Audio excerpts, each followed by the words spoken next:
Hey guys, Casual Crono here. At long last, I'm going to get to the Final Fantasy IX collab in Another Eden. And I'm really excited about this. When I was a kid, Final Fantasy was one of my first role-playing games. I had an original Nintendo. Nintendo Power came out. I got in the mail. I think it just came with a subscription. Nintendo Power walkthrough basically for Final Fantasy. And until that point, I'd been playing a lot of action games, Zelda, Mario, Metroid, Kid Icarus, the usuals. And I'd never experienced anything like that.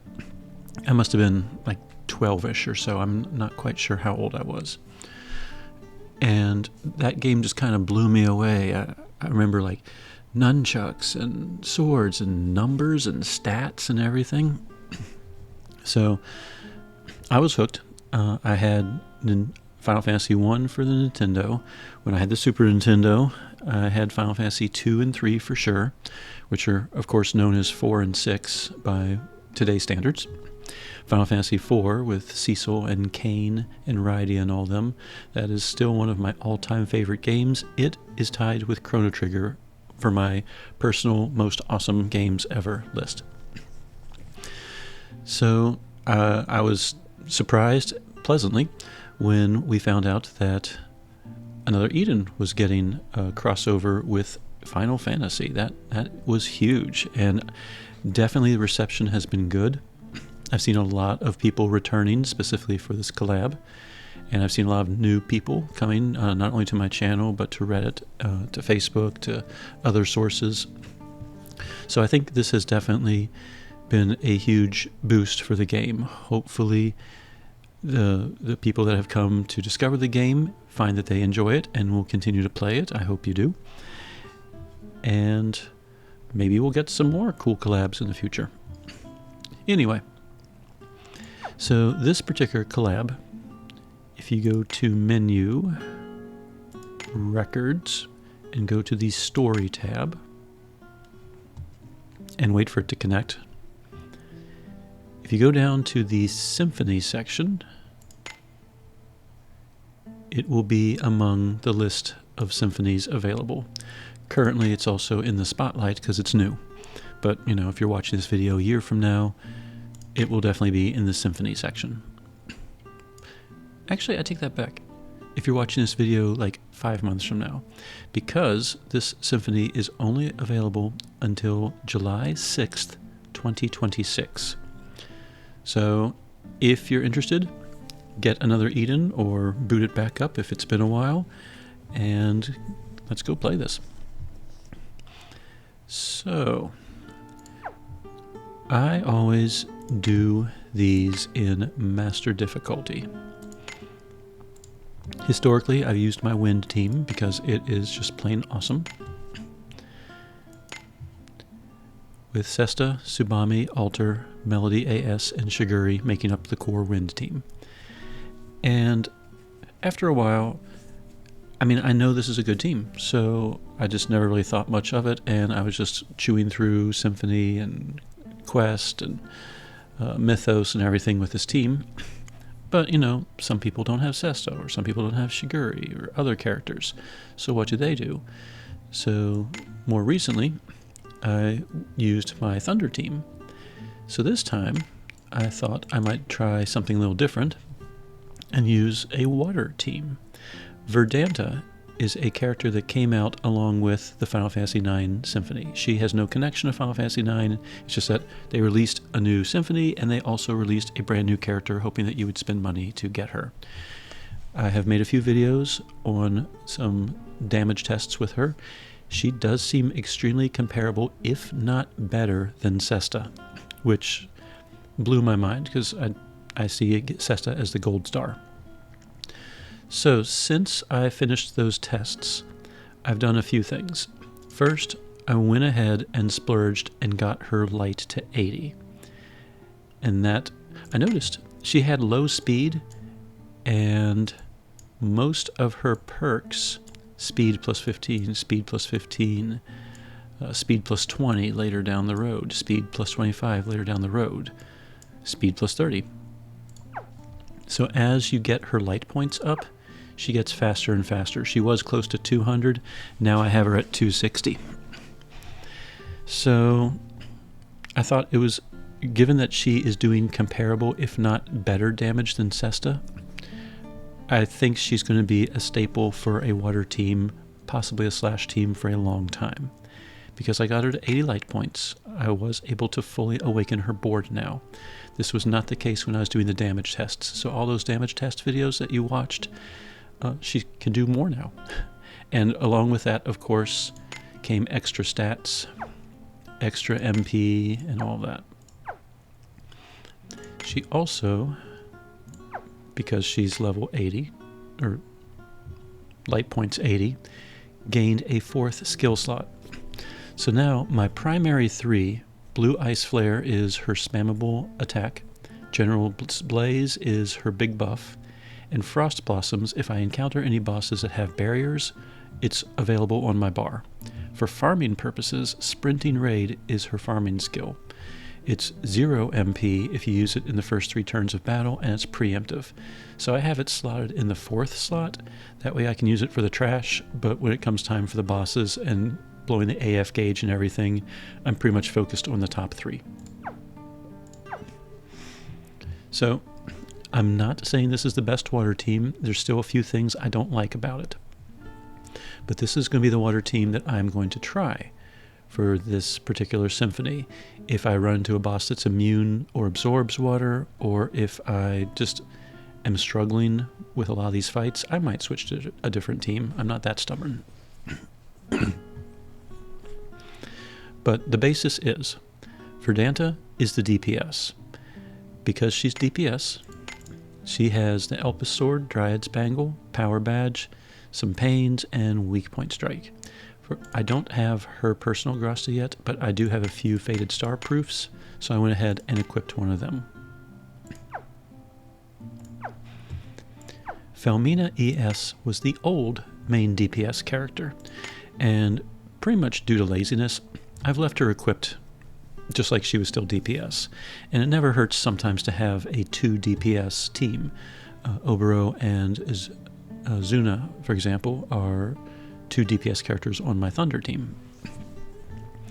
So my thought process with leaving Felmina on is that she does have the ability to redeploy an awakened water zone over and over and over again.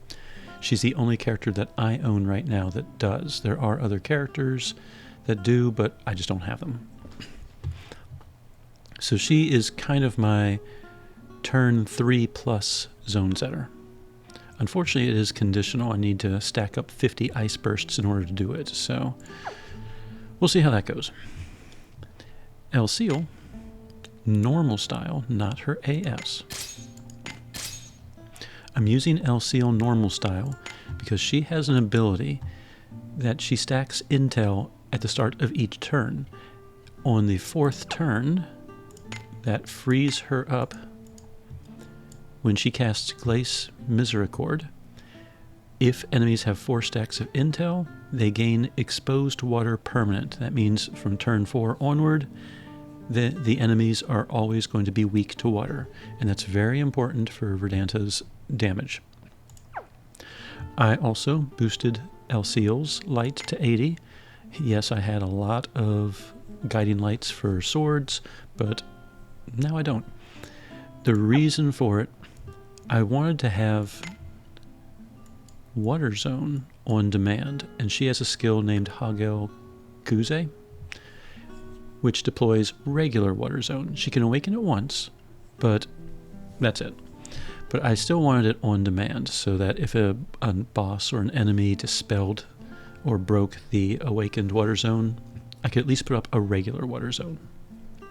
But with 3 slots, I had to choose which of these 3 skills to ditch, and I really didn't want to ditch any of them. This one is pretty much now required if you have Verdanta. She needs something to spam in an AF burst, so that one's required. But Mare Vexillum, wherever it is, there it is, it's an incredible buff for water allies, 100% power, 100% speed, and 100% intellect, and sword, katana, axe users get 100% buff for 6 turns. That's incredible, and I did not want to lose that just to put on Hagel Kuze. So the only other choice I had was to go ahead and try and get her to 80 light. Unfortunately, I had the ability to do so.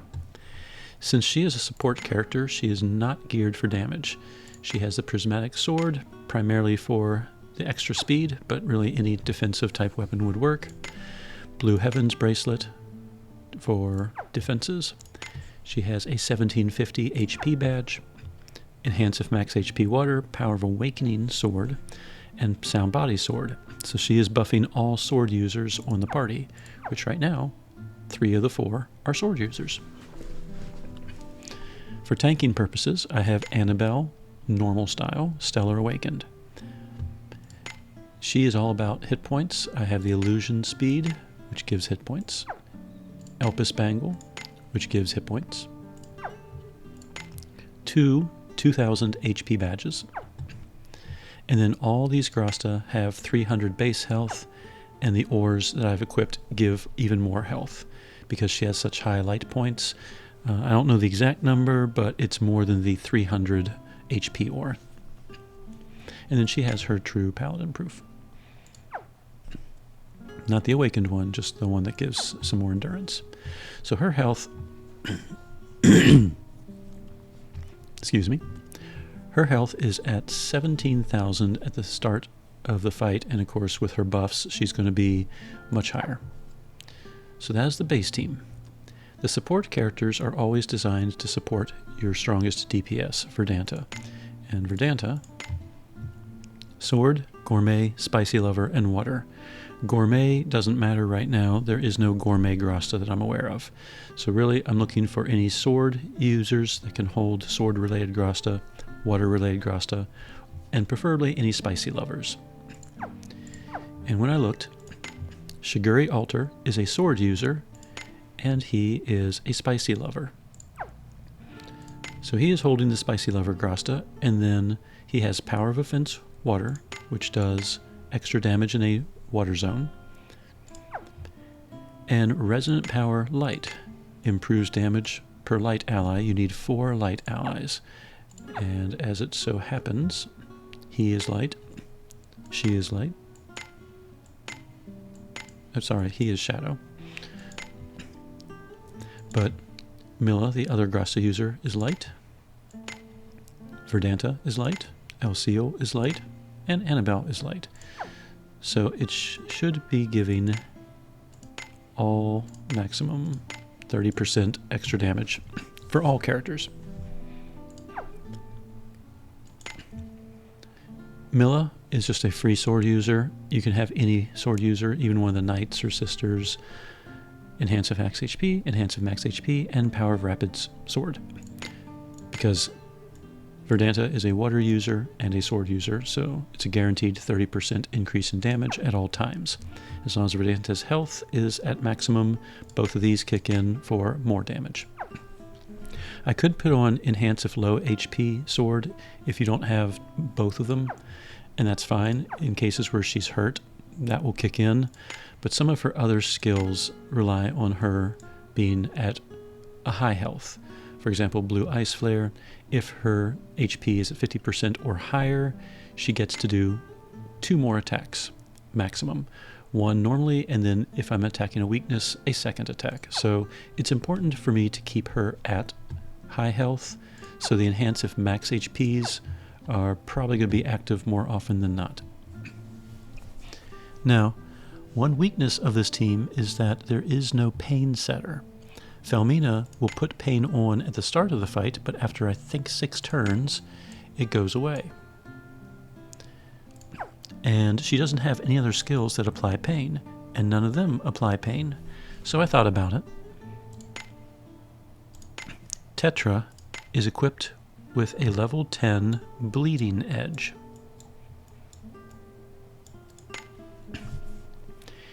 It applies pain to all enemies when Tetra attacks. So his end of turn attack should be applying pain. I don't know if it's 100% irresistible type of pain or not. The wiki was unclear. The wiki said chance of pain for levels 1 through 9 and then just said pain for level 10.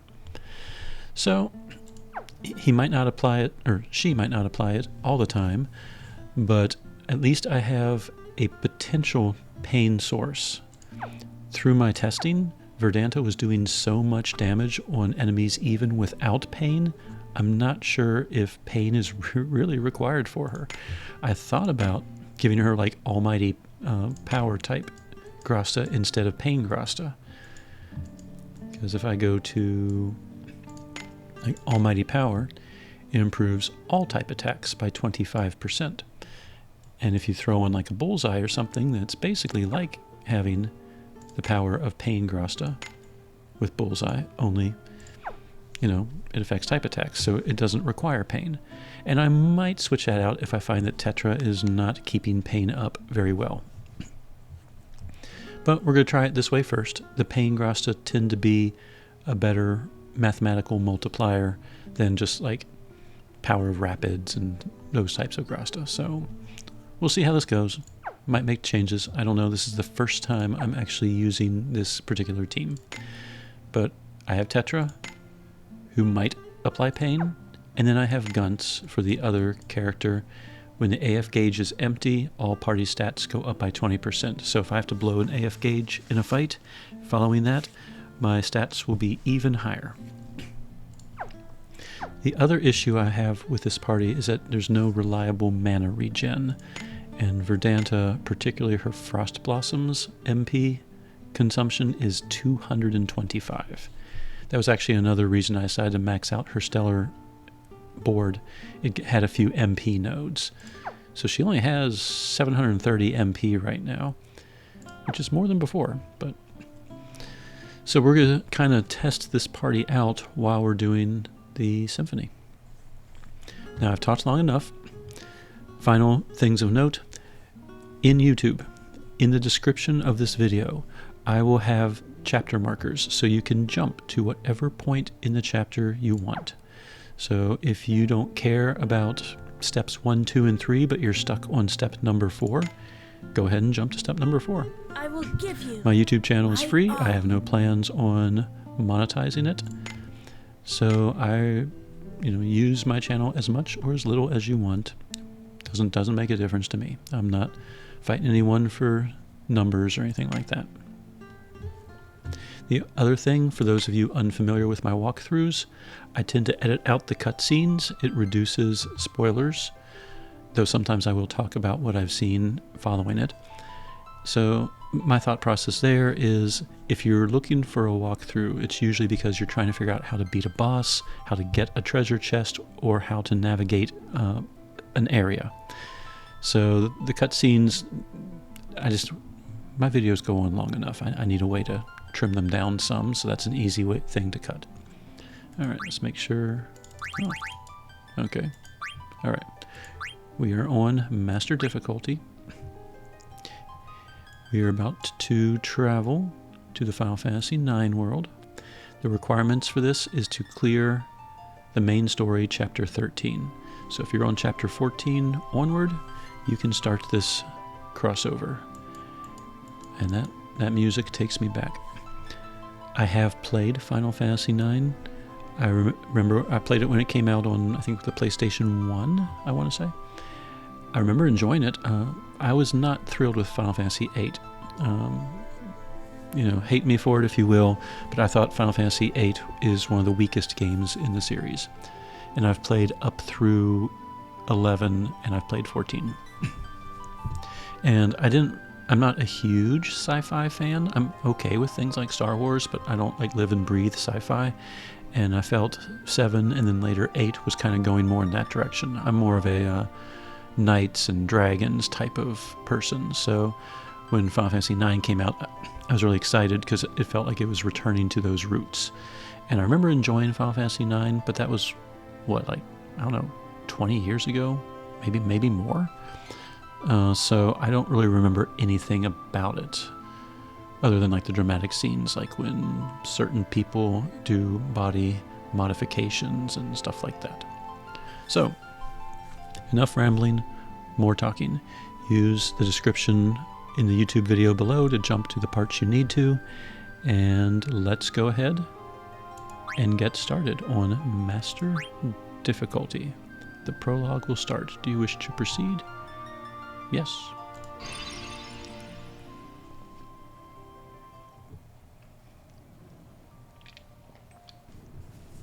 Well, that was a quick little prologue thing. Alright, I have control of Zidane. And it looks like I can move around, but I don't have a map. I see an arrow, obviously. Alright. There's 2 little question marks, and that's about it for this room. Alright, well, let's do the left one. High-class scrolls.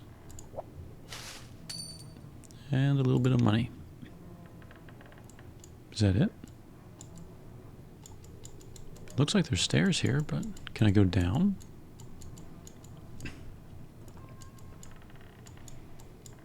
Okay. What in the world am I missing? Is there something to... Oh. There is a clickable object on the table. I feel kind of stupid now. Light the candle. No. Okay, I guess we're going to have to say yes. There is a little Easter egg in Final Fantasy IX where if you keep saying no to something, I think it says yes. I've noticed people on Reddit talking about that. I guess that's not this thing. Okay. Let's go with yes.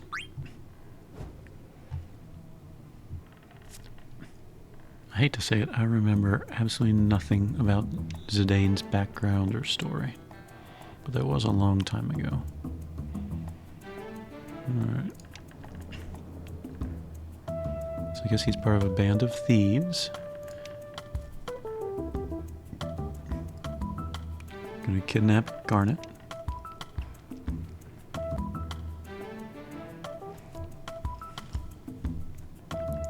Alright.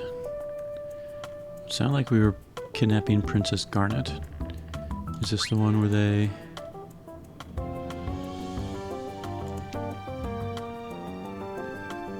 Is this the one where I get to click multiple times and they start saying something different?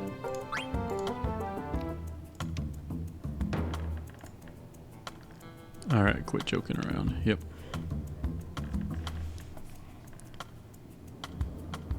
Alright, so let's kidnap Princess Garnet. Oh, and quest accepted. Okay.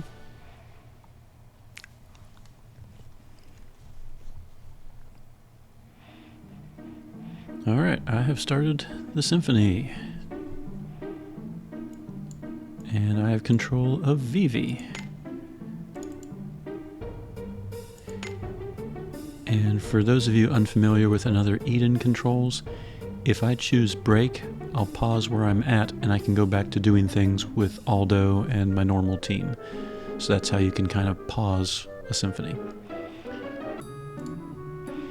So I guess let's talk to some people.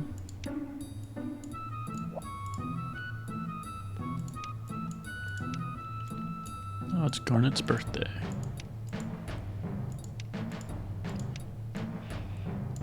Alright, looks like I could go to the right. Oh, cool. Let's go check out the tavern first before we...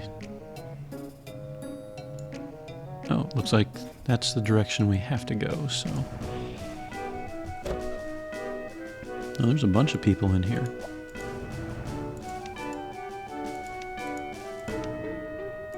I can't talk to them.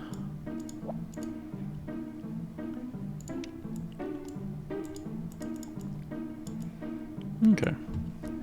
Let's go check out that town square.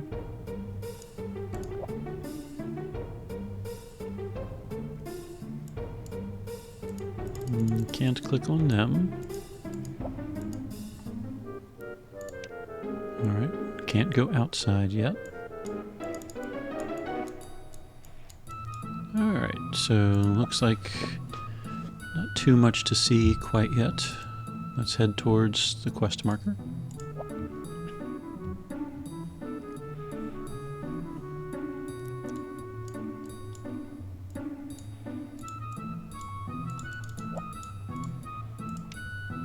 Okay, there's a blacksmith. Another guard blocking my way, no doubt. Those in ticket holders. You have a ticket, get stamped at the ticket booth in the center of the square.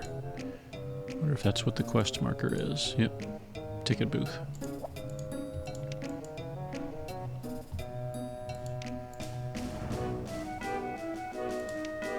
Alright, let's check out this direction.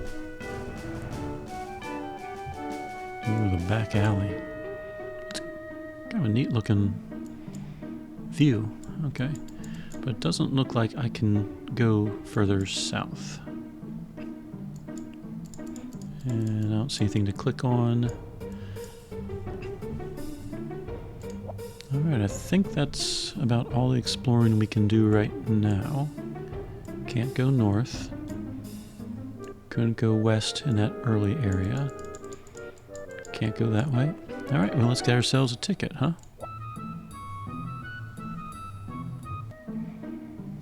Alright, looks like we're going into that alley that I was just at.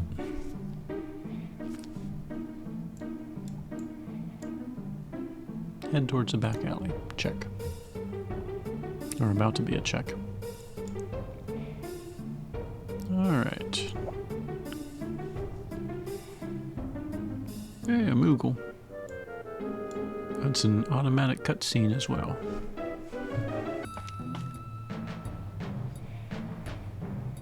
Alright, we met the Moogle. Can I click on them? Oh yeah, tents.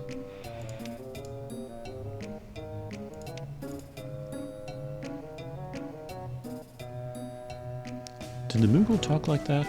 Kind of like caveman style? In the actual game? We friends now. You can borrow tent. We also sell item. Oh, might have to play that game again. Alright, I understand, sure. If you want to help, ask me about Mognet. I think I'm gonna have to ask him about Mognet. Okay. Okay, so if I see one of them, I can just click rest, and I assume restore health and everything. Yep. Oh, it's a little Vivi hat tent.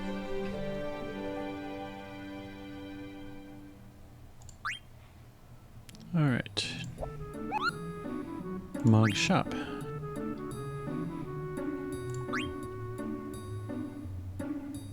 Oh yeah, I remember in the reveal it was talking about you actually had an item screen that for like armor and stuff that was supposed to mimic the same item screen from Final Fantasy IX.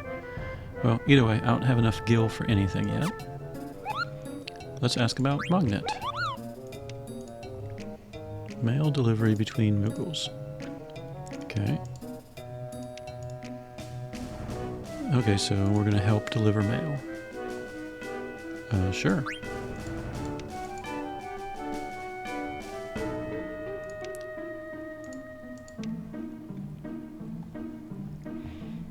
Alright, we need to deliver a letter to Gumo. So I guess whenever I run into a Moogle named Gumo, I'll give him a letter.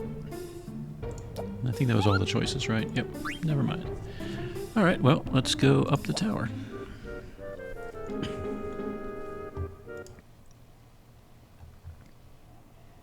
Alright, I have control. Raise the curtain. And I guess since I was in Aldo's AS form, that's what his sprite looks like. I wonder if I did not pick up the items earlier, if they would still be there to grab.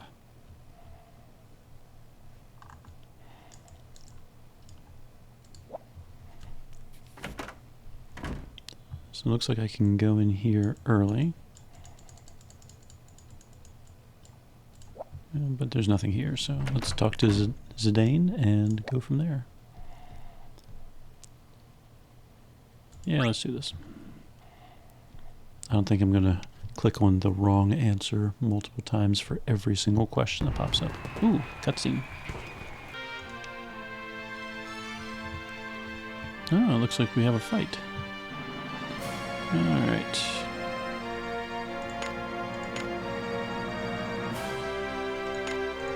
Interesting. Alright. So, Aldo no longer has all of his health that he did at level 80, or 100 or whatever level I had him at. Sword swing, Poly.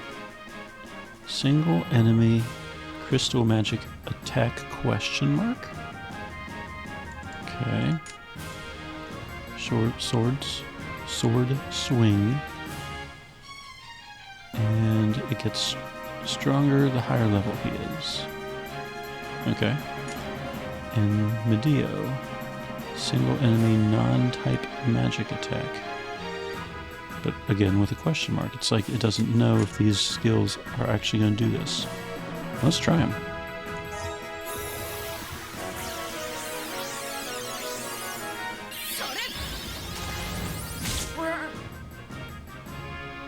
I wonder what happens if we lose this fight.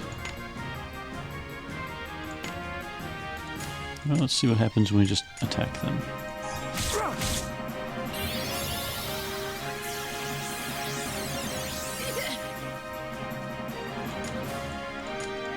I wonder if it's possible to lose the fight. I mean, I guess I'm taking damage, so probably. I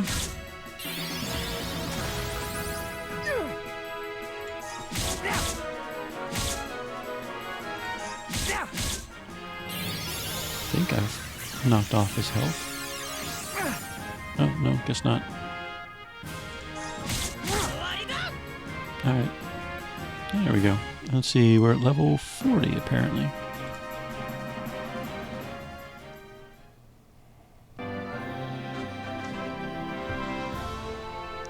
Alright, I have control again, and we're supposed to go upstairs. So of course I'm going to attempt to explore before we go to the next quest marker. Alright, Alexandria quest, main hallway. Nothing, can't go down. Oh, that was a quick exploration.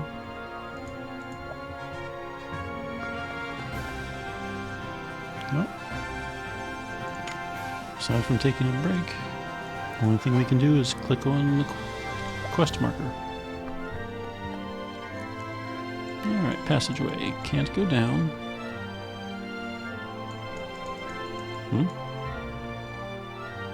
Okay. Well, can't go anywhere, so click on the little red thing.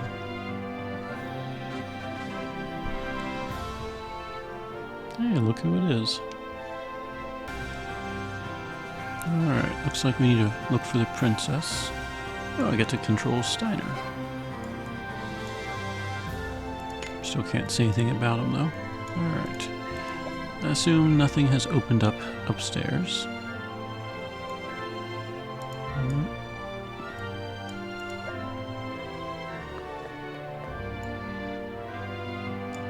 And nope. Okay. So let's go to the quest marker.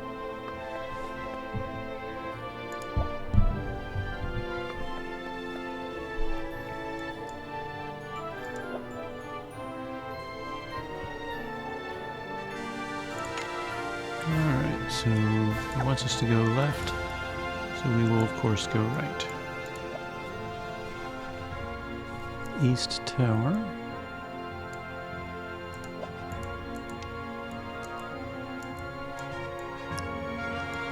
I figure Steiner could just command that person to move out of the way, but...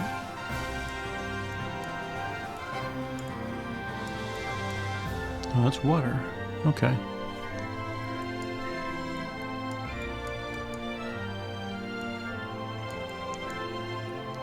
Okay, nothing else. Oh, I can't ring the bell.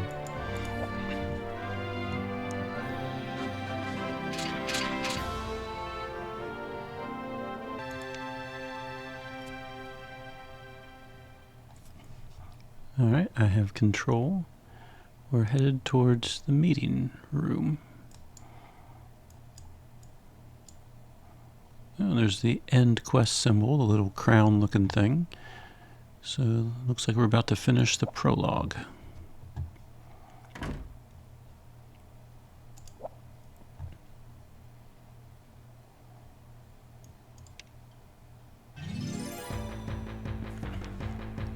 Ooh, Final Fantasy fight music.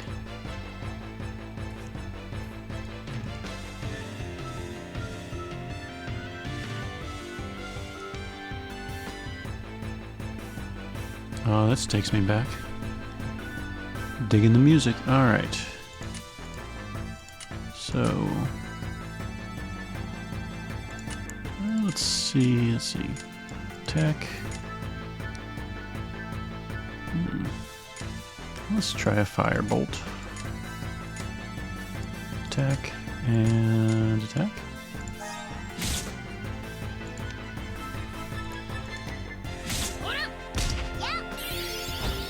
Oh, Steiner's got some health. Alright.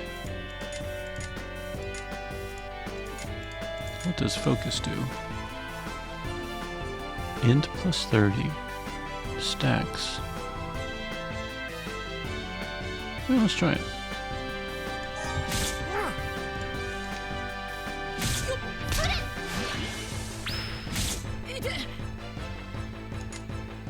Alright, attack. When focus stacks 2 times, it gives Vivi mental focus. Alright, let's just do focus one more time then. Let's do immediate. Still 0 damage. Alright, Vivi should have mental focus, but... is it over?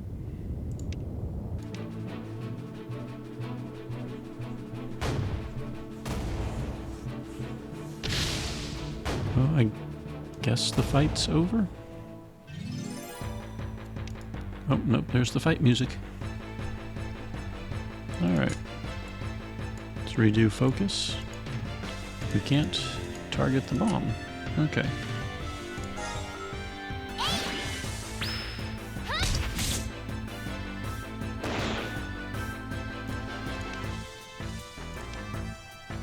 Alright, focus times 2. Alright, Vivi has mental focus.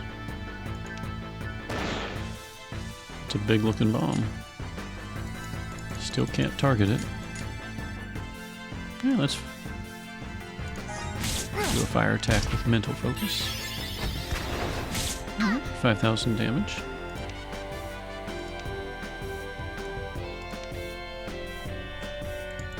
Still can't target it. Alright, well.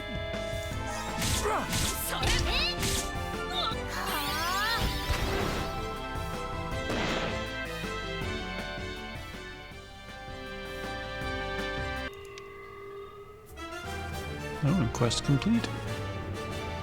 Alright, prologue done. We get 10 stones. Still don't have any jewels.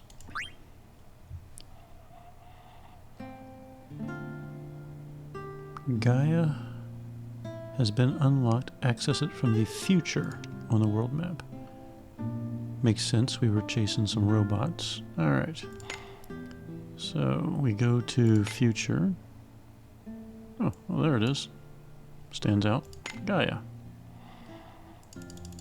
Can't go back to Alexandria, so Prima Vista is the only place we can go. So I'm guessing that is where Chapter 1 must begin. Travel to Prima Vista. Clear will be your canary. Alright. So if we go to records. I am just a piece awards. of what we call now. Go free stones. 20 stones. Okay. So So Alright, so the prologue counted as 1 entry. So does that mean we have 4 chapters?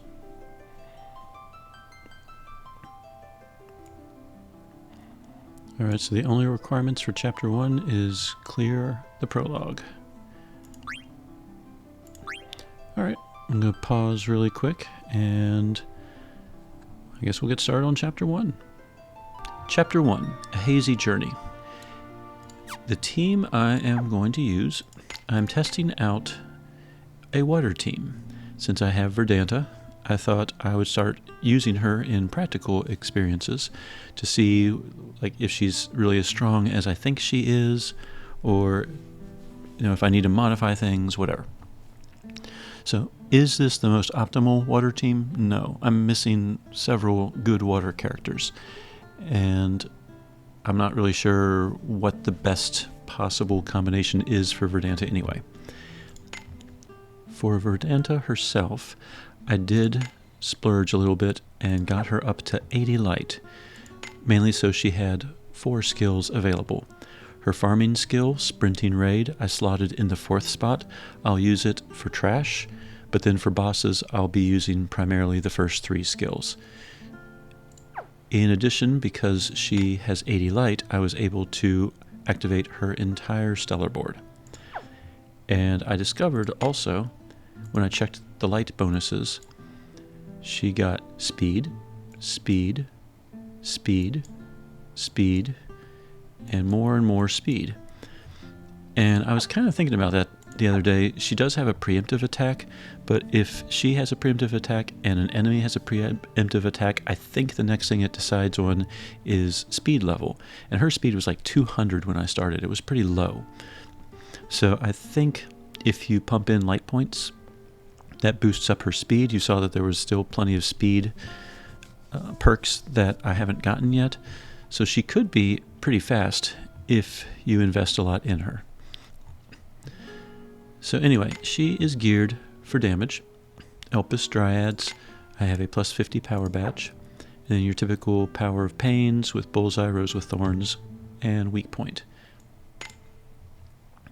El Seal, Prismatic Sword, Blue Heavens, a 1750 HP badge, and then various things that buff up Verdanta. El Seal is a support character, so I don't feel the need to put on like Power of Pains for her. Annabelle is a tank. She is geared as such. I try to give her as much hit points as possible, so I chose a weapon that gives hit points, armor that gives hit points. She, of course, has 2 hit point badges, and it was the maximum I have. I have 2,000 badges. And then all the Grasta have a base 300 health and have ore that play to her very high light points and give her even more health. She has the true Paladin proof, not the fully awakened one that gives the little blue background, but one that at least gives her 900 more health and some more endurance.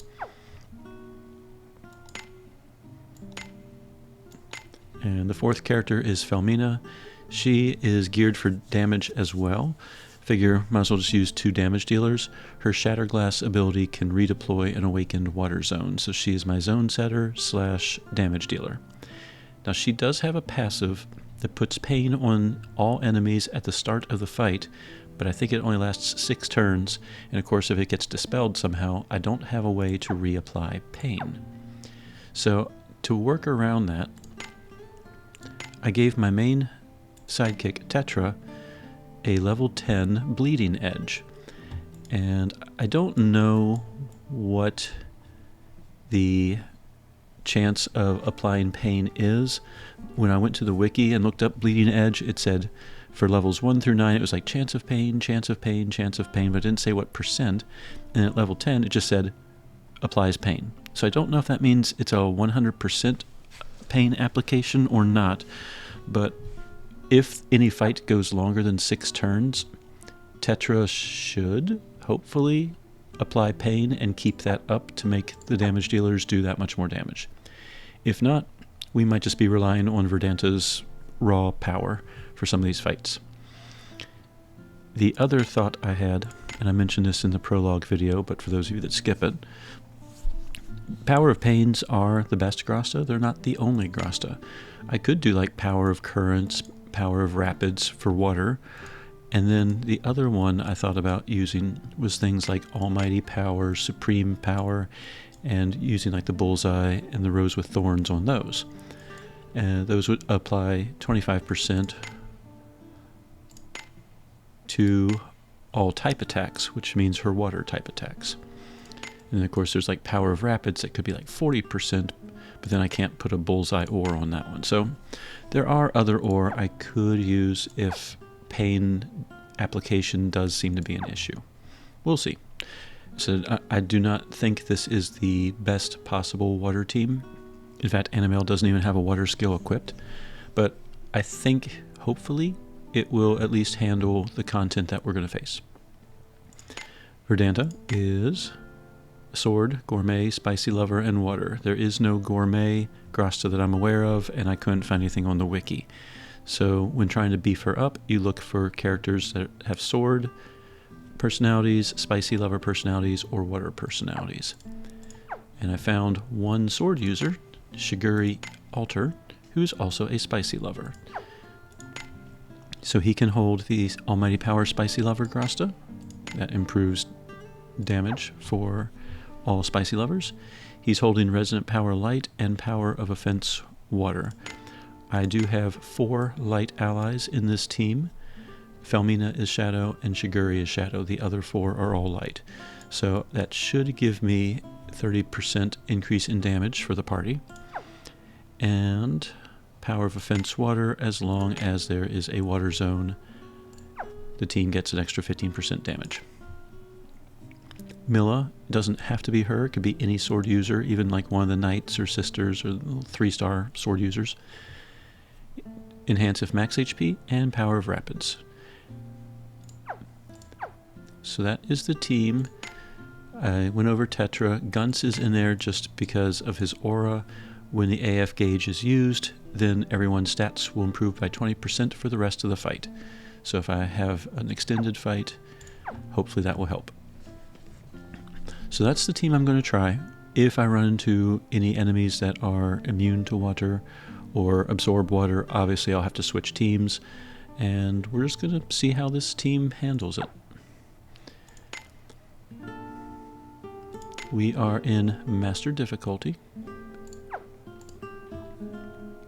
and let's go ahead and get started with the story.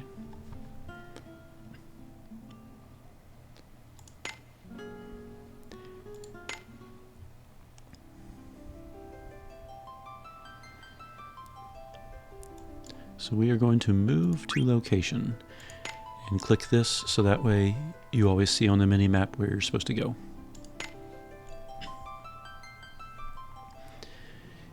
If you are not familiar with my walkthroughs, I tend to edit out the cutscenes. That way you can just watch the videos, hopefully a little bit more spoiler-free. And in the description of the video, I should have all the steps in the chapter, you know, like run to this location or explore this. So if you are on a particular step and you're trying to figure out what to do, you should just be able to go down to the YouTube description and just jump to the point in the video that you need. So with that said, let's go ahead and start Chapter 1, A Hazy Journey.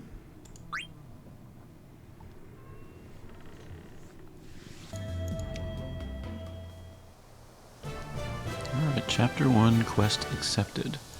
Looks like we have to find the others. Oh, Zidane officially joins. Possibly as a guest right now. Oh, support ability. What's going on? Okay, characters who join may equip 4 kinds of support. Head, arm, body, and add-on. Okay. Support ability gear comes with stat raising effects. Each character has different support. Okay. So it looks like you equip something and you gain abilities or skills, I guess.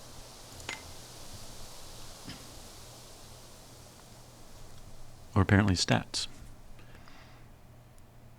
Alright, so they made it look like the Final Fantasy user interface, which I appreciate a lot. I like the little touches they've done so far. Okay, looks like that's it. And it pops right back up. Alright, you can set your tap the support ability you want to set. No, you can change support abilities. Interesting.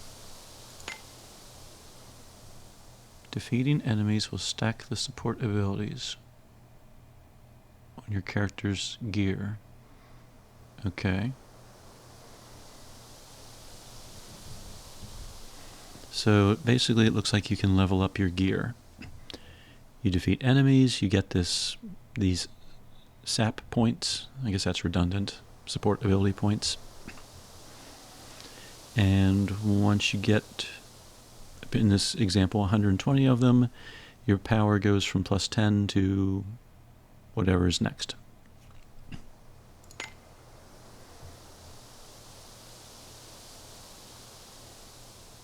Alright. They also have magic stones, which maxes out at 99. Each support ability has an amount of magic stones it consumes. So this is like your MP, I guess, even though you have MP. Alright, looks like that's it. Oh, it's a Moogle. Oh, active time events. Alright, I had guessed that active time events probably would make an appearance in this crossover, since active time events happened in the game. And I assumed it was a lot like in the main storyline, when Aldo goes off like on one path and Amy goes off on another path, and they both have their own teams. It's kind of happening at the same time. So I kind of figured active time events are the same type of thing. Alright, so if we see that pop up, there's something available. Alright, if you miss it, there's places you can go to check what happened afterwards. But for story purposes, it's good to do it when it pops up. Alright, when the letters are gray, the event is relative to the plot. So if it's gray, it's going to happen no matter what. So I guess if it's not gray, it's optional. Yep. Thanks, Moscow. Alright, so if it pops up blue, it's optional. We have to tap it to start. Alright. So we swap from Zidane and Aldo to what happened to Vivi.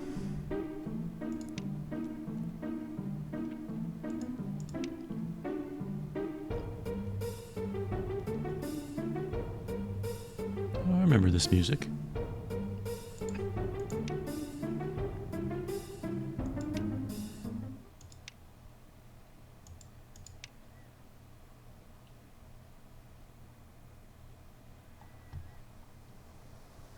Alright, unable to switch maps. Alright, looks like there's an optional one. Let's check out what happened to Amy.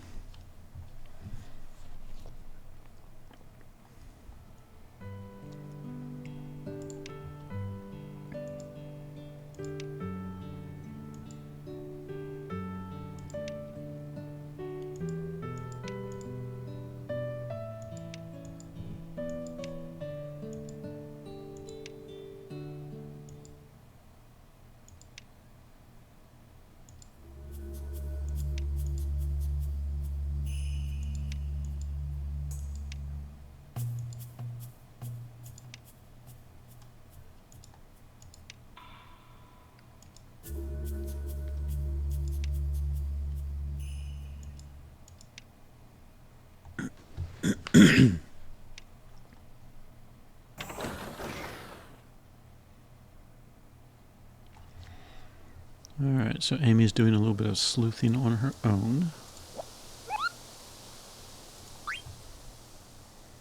Alright, I'm looking for Gumo.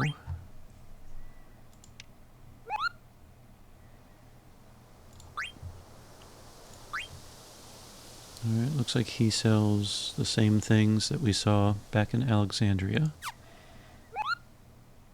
And using the tint is how I can restore my party, which is at full health right now. Alright, map is unavailable. So whenever I get to a new area, I try to explore it as much as possible to look for hidden chests, hidden paths, whatever. If that bores you, or if you don't need it, feel free to skip ahead in the video. And speaking of chests, 500 gil. So that would be enough.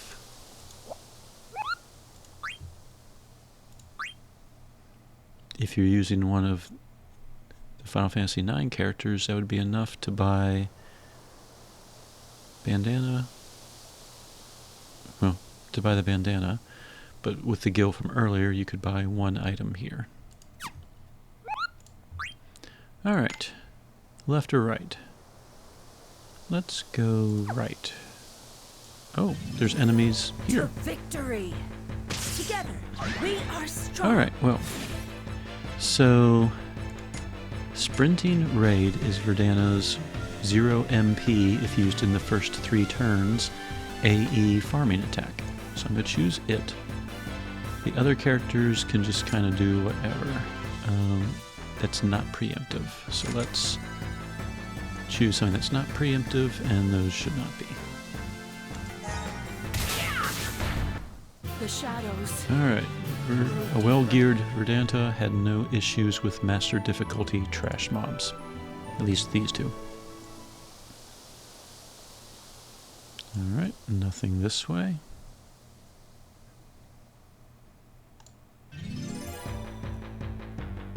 It's got the Final Fantasy IX battle music.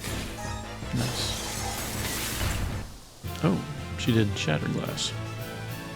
Oh, that worked pretty well for farming as well. Oh, this one's an automatic scene. That's it, Aldo. Redirect.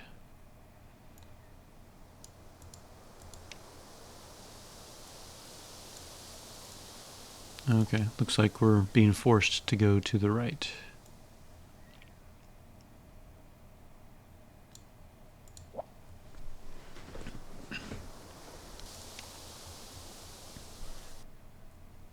Alright, following that scene.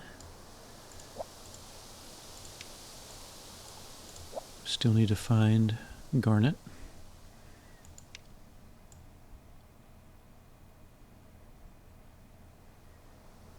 Alright.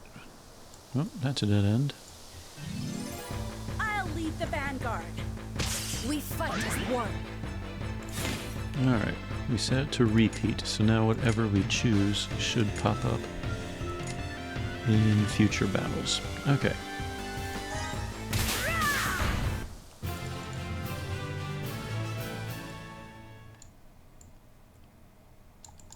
Nothing that way. Not that I really expected anything, but...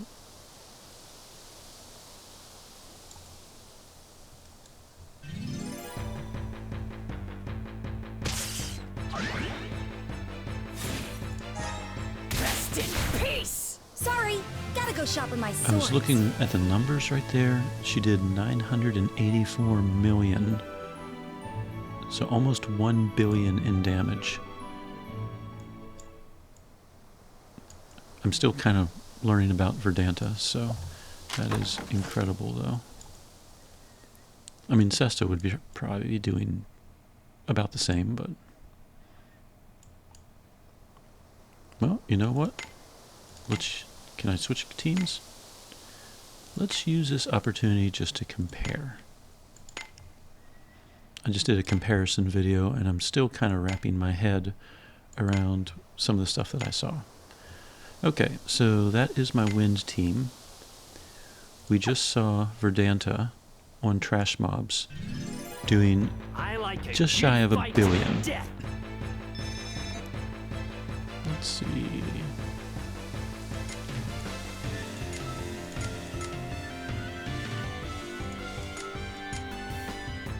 To make it fair, I'm going to use depravity and get pain on the enemies, and the others aren't going to do any major damage. though. These are master difficulty trash mobs. I wonder how much they hurt.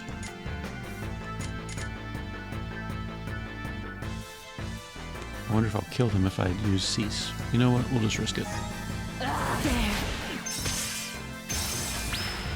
Nope, definitely not.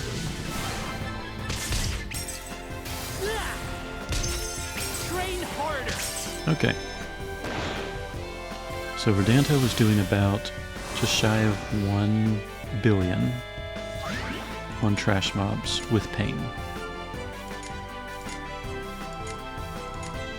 So let's see what Sesta's final attacks are, if they make it to the final attack. Shout out the night. Nope.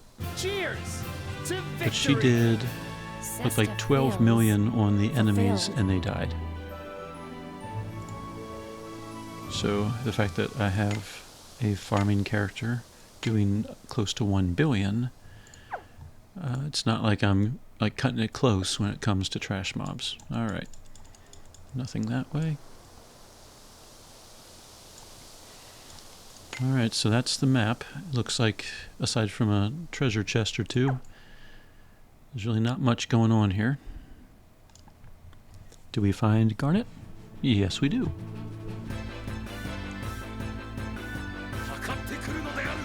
Oh.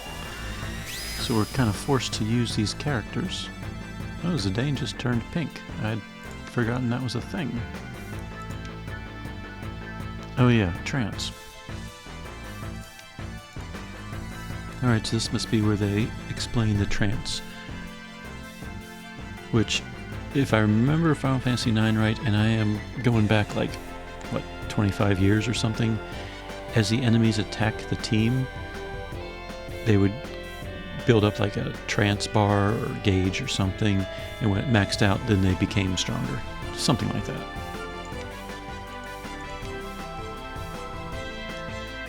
Yep, trance gauge fills when characters are hit, or if they use certain skills. I'd forgotten that. Once it's full, they enter trance, which changes their appearance and gives them special buffs. And then while they're under trance, it's kind of like going Super Saiyan. They get to use it for a little while, and then the gauge drops, and they lose trance. And then the cycle repeats itself, circle of life. Okay. So there must be the trance gauge. And since that's yellow, I'm assuming that's a trance thing, so... Alright. Well, let's check it out. And X/, why not?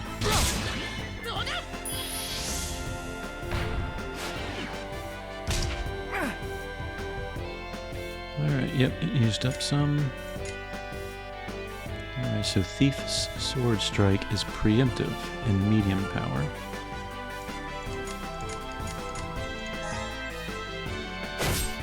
Okay.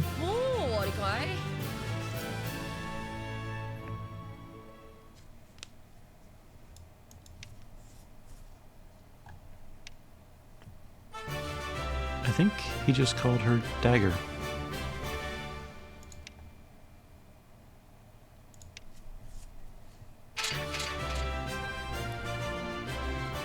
Alright, Garnet and Steiner joined the party.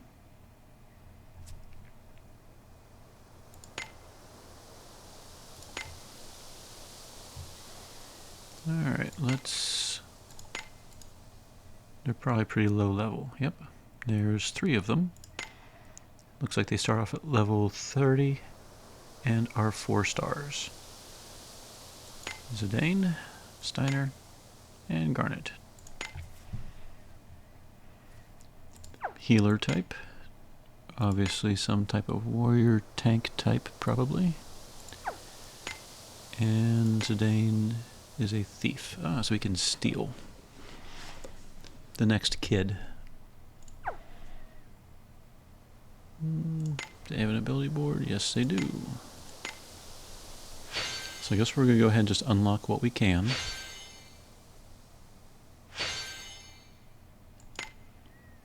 So Steiner.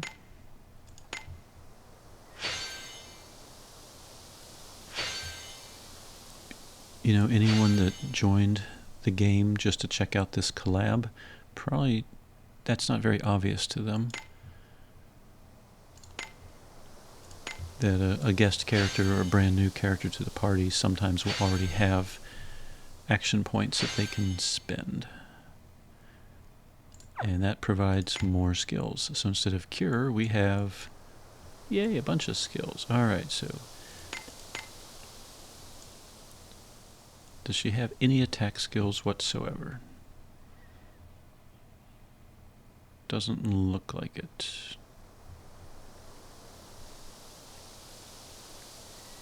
Alright, so Cura, of course, is a stronger version of Cure. Anyone that's played Final Fantasy knows that. We should have Curaga and others. Protect is physical resistance, Shell is magic resistance, but if her MP is higher, it executes both. So we probably don't need to have both of them on the skill list, which means we can equip Float for another skill, which it's 100%, but it's an earth damage barrier. I wonder how often we run into earth attacks. Alright, Steiner. Minus strike, power. So, power break reduces power, magic break reduces int. When in trance, which isn't all the time, executes power break. He can do a Thunder Slash that it says very rarely, so we don't know, what is that, like 5%, 1%, I don't know what, but apparently very rarely he's going to do a really powerful Thunder Slash. Yeah, he's Thunder and Shade. But I have not researched these characters at all yet, so this is all new to me too. Alright, there's his Rage. It's large and attacks twice. So that will be his first skill. So then, do we just keep power and magic break on? That might not be a bad idea. Thunder Slash, if that's a very rare chance, I don't see that being too helpful unless there's something weak to Thunder. And minus strike, it's a small attack. The more he's hurt, the more it does damage, but ideally you don't want him to be close to death, so power and magic break right now are probably the other two that make sense. Okay. And I'm going to reverse those two. For any new people that aren't used to the game, there's an AF gauge that when you click on it, you have to spam a whole bunch of skills and try to destroy enemies. For me, I set up the most powerful attack, the one that does the most hits, usually is in the first position. The second position is usually a buff type skill, and the third position is usually a debuff, though in Steiner's case, they're both debuffs. Alright, Zidane. So he has an all-enemy large attack and a single enemy attack. With Thief Sword is equipped, the strength increases. So let's put that one as the spammable one, because they're both one hit, it looks like. Annoy reduces power and intellect and physical and magical resistance. So that is our debuff. So what option should we have for the middle one? It's usually some type of a buff, so Flee would work, but I don't know how much I care about speed. Well, it looks like those are pretty much the only choices right now, so we'll just leave it at that. Speed does help you do more actions during an AF burst, so that's not a horrible one. Now that said, Vivi is not in the party yet, so we'll have to do all that once Vivi joins. And we keep exploring, and I'm sure something's going to try and kill us in a moment. Or not. Oh, spoke too soon. I'll lead the vanguard. We fight as one. That was a Sorry, gotta go 987 sharpen my swords. million. And this is master difficulty, right? In progress. Yep, this is master difficulty. Just making sure. Alright, let's go to the quest marker. Can't go in the cave without clicking it, I guess.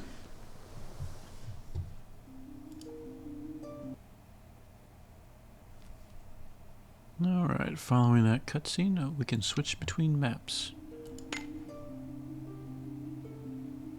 Okay. Alright, for anyone new to another Eden, pretty much at any point, the game is really great about this. You could be like halfway through a dungeon, and you can just open up the map and warp out. So, it's really nice. Alright, we can travel to the ice cavern on the world map.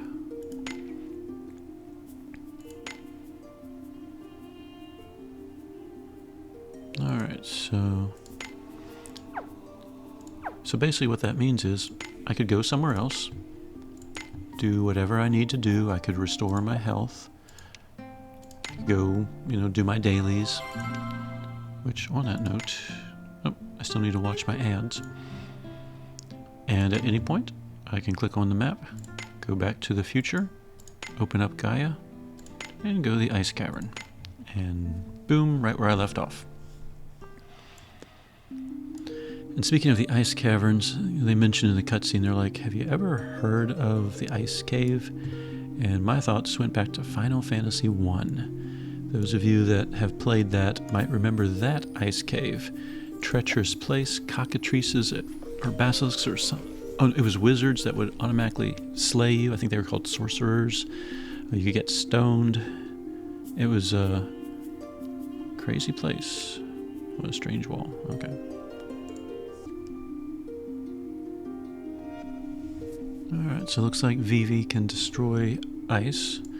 We're going to explore this ice cavern. Hopefully they're not immune to water attacks. And I will continue to reminisce a little bit about Final Fantasy I's ice cavern. It was pretty much the final step, I think, before... Was that the first place that there was a ribbon as well? Okay, those guys weren't weak too. I remember you could get the ice armor and ice shield, and it was a very challenging area. I think I was running away from most of the fights.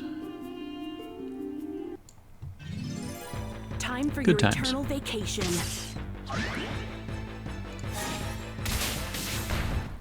Next on my route is... Alright, nothing on that level. Nothing this way.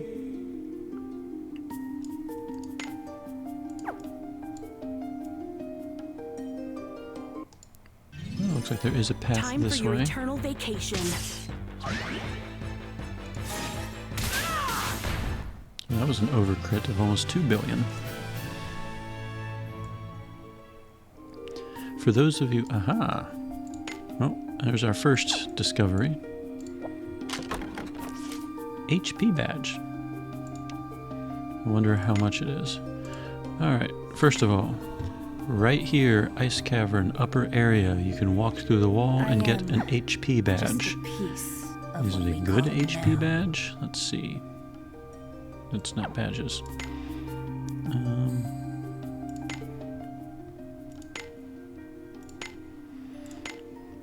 Now, I have a few HP badges bookmarked. I think I bookmarked pretty much... There's a 300, 1,300, 500. Alright. I think I bookmarked 500s and up. So let's see if we can figure out what the badge we just picked up was. MP badges.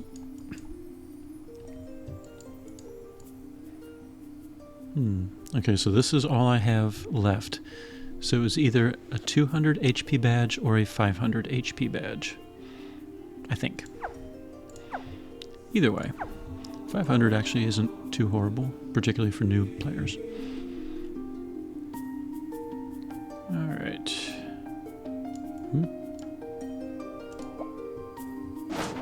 Oh. Okay. So click the little exclamation mark, and there's a chest with more gil. And looks like we slide down again. But that does mean we have to walk all the way back. Nice weapons you got there.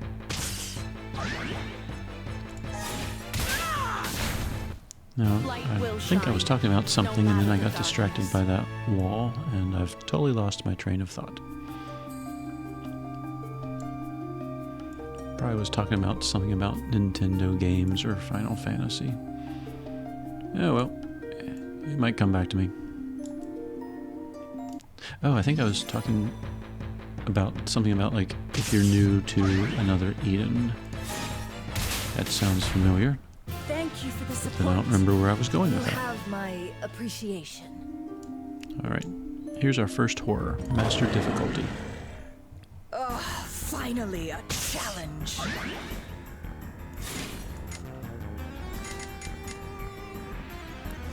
Just to be on the safe side, I'm going to use Deliverance Sword.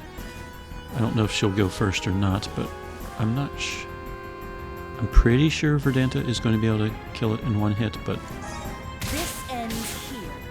apparently not. Oh, it, like, revived its health or something?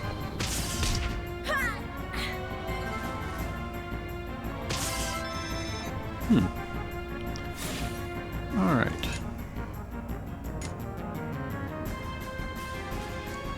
Well, we'll try Sprinting Raid again. It's still the first 3 turns of battle, so it's still 0 MP. This ends here. Okay. So it must have had some type of life point, maybe? And it looked like it counterattacked immediately, so... because Annabelle didn't have a chance to use her preemptive attack. Alright, if we encounter a second one, we'll kind of look into that. I don't... Did I go the rest of the way up? Yeah, I think it was a... Was it a dead end? It was a dead end. Looks like there's another little slide thing, so... Oh yeah, there's a chest up there. Take a look.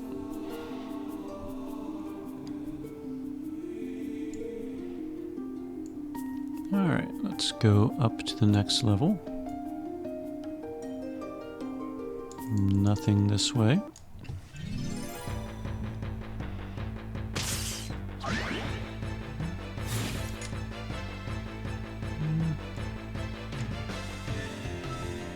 Alright, Sprinting Raid's the only preemptive attack again. I cannot lose. I just don't want to waste mana on someone else for them using a preemptive, since Verdanta can definitely wipe everything out. Oh, there's a chest over there, too. No, it's like a huge block of ice. Is it Vivi time? Looks like it.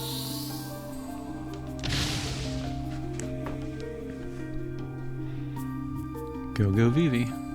And we get more ways to level up. And the exit.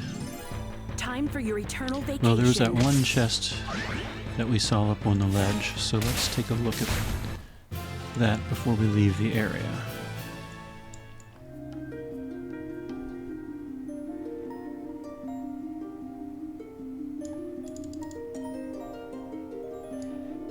That looks like we could slide down, but there's nothing over there. I wonder if we have to walk past the door. And there's no way down either. 'Cause didn't we see a chest, like, in this area? What's that exclamation mark? I'll lead the vanguard. We fight as one. Sorry, gotta go sharpen my swords. Alright, there's an exclamation mark. Aha! So this must be the way to that chest. Yep. And we get a coral ring.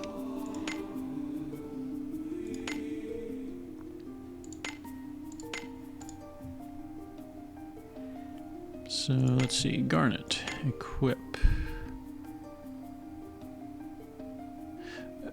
This isn't the same screen.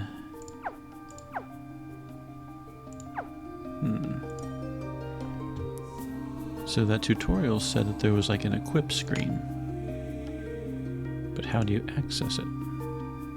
Do they have to be in your party?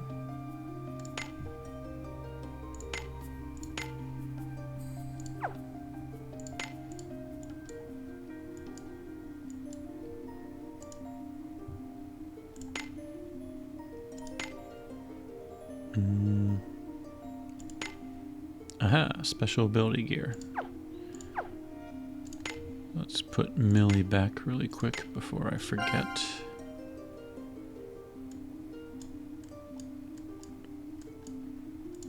Or Milla, sorry. Alright, so board.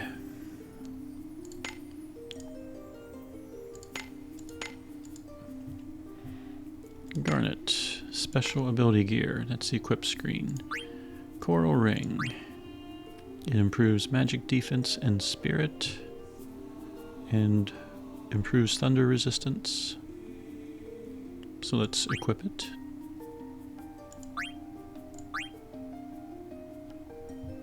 Required magic stones.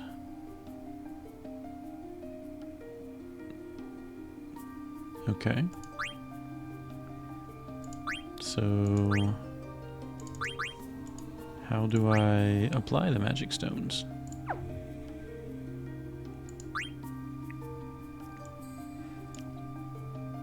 Or does she just have to be in the party collecting them as we go? Let's try that. Party. Level ascending. Garnet. Alright. Oops, wrong equip screen.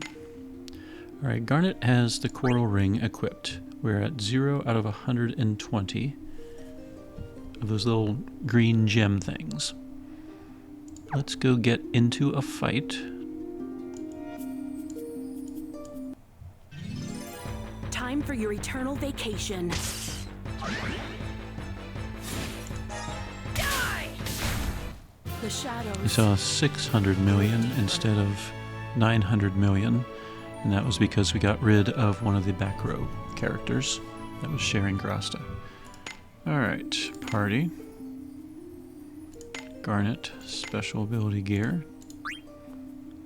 Yep, so they have to be equipped with the item and in the party, but they could be in the back row. And that's how you level up their gear. We'll just go ahead and leave her there. It's not like I'm in danger of not killing the enemies. And let's head towards the exit, I guess. I don't remember seeing any other chests along the way. Or do I?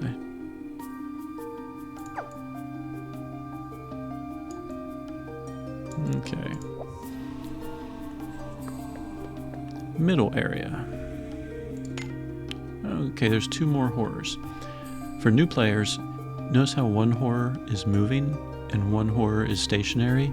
Usually that means the stationary one, there's a chest or some type of good item behind them. The one that's moving usually can be avoided if they're too tough for you. You just have to wait until they move out of the way. When they are facing one particular direction, you can actually walk behind them without them chasing you. So like right now, your character could be right here just following the horror, and the horror will not attack you. Nice weapons you got there. Rest in peace! Garnet's Lucid-Minded has reached its max level. Okay. A That was well-fought battle. quick and easy. Be on your guard. And I defeated 20 flans. Alright, Garnet. So it is already max level. Is there anything else I can equip right now and level? I guess not. I guess I could just leave her in the party and just let her get some experience. Again, for new players, I don't remember at what point in the game the first one can be gotten, but once you unlock Grasta, which I think is once you get to the Eastern Continent, you can unlock this stuff called Grasta. And Grasta, there's a lot of them. They are very helpful. They are the key to making your teams really strong. And some of them improve the amount of experience you get per fight.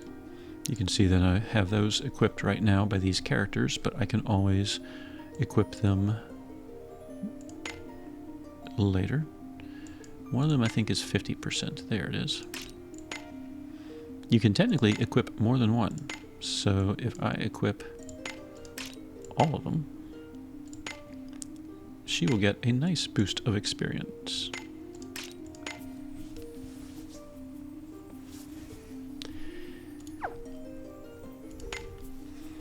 Alright, we'll just leave her in the party for now.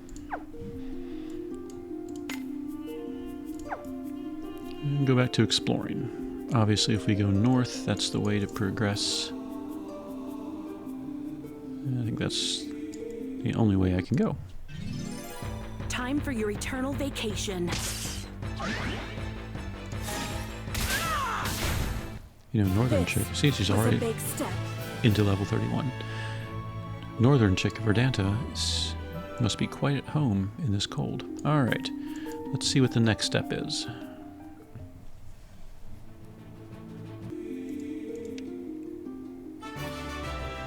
Alright, Vivi now has officially joined as well.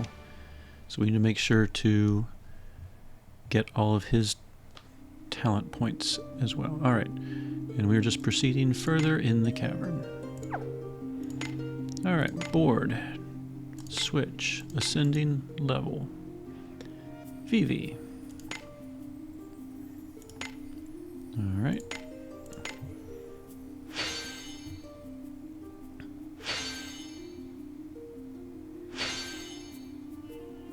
Let's see what skills we got.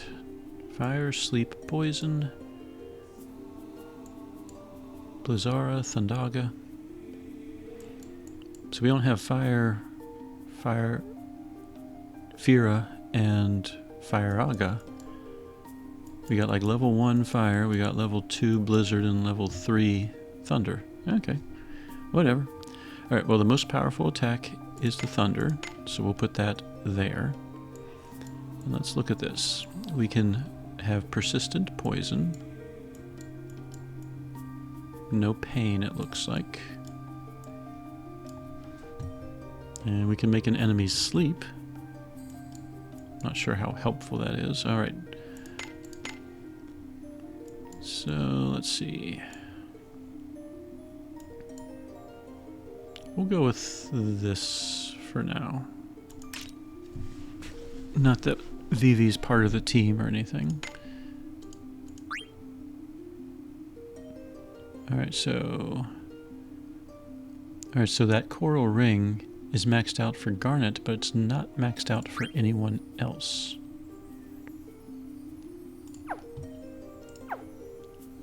Okay, so that's just something to take a note if you're using these characters and that gear.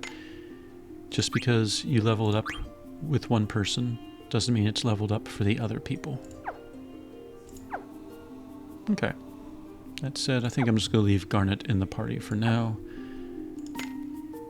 and let her continue to level up. Alright, rest of the team is looking good. No MP used. Let's go exploring. And again, I remind you, if exploring and watching me just fight things is boring, skip ahead in the video to whatever's next. But right now, let's fight this war.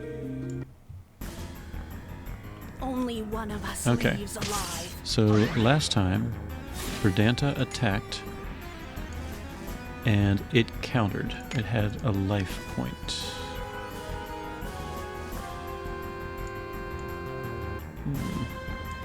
Additional move when remaining HP reaches 10% and execute HP switching. So it's not really a life point. It just has it's attacked. It's like a counter attack, I guess. Alright. Well, we'll still use Deliverance Sword, and the other two will just do whatever.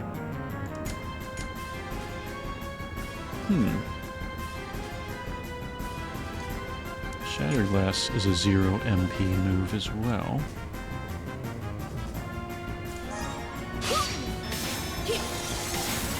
This ends here. Alright, so it swapped health with Annabelle. And it chose Annabelle because I'm sure Annabelle had the rage. Alright, sprinting raid. Let's just give her sword swing, whatever. It's over.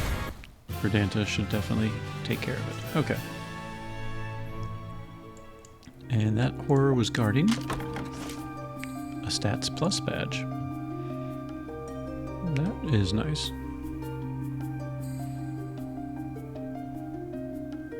Alright.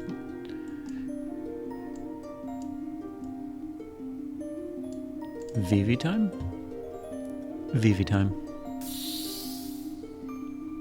And what's behind door number 1? Oh, chest. Power badge. Okay. Nice If you're weapons playing you got with there. the characters, if you're new to the game, power badge, give it to any physical DPS character. They will be happy. The shadows grew deeper.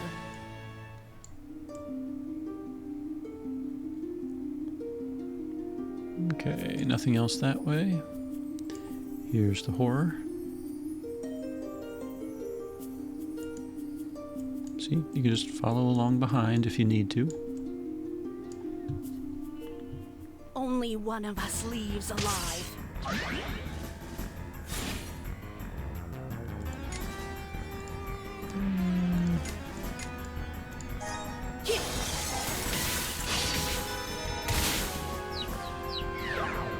Here you go!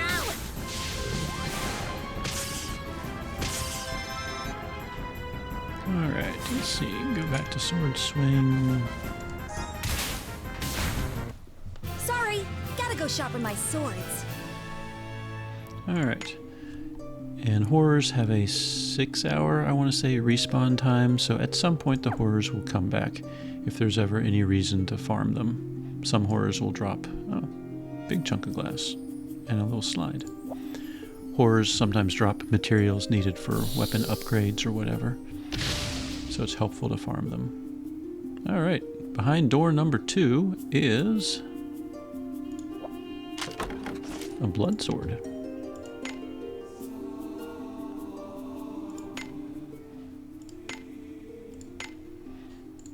Alright, chances are, being a crossover, it's probably a lower level thing.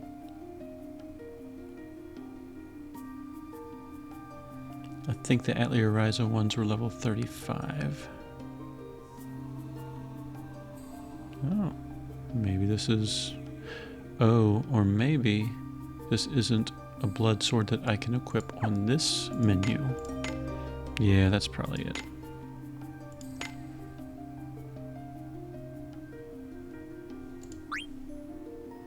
Head. Armlets. Body. Is there a weapons tab?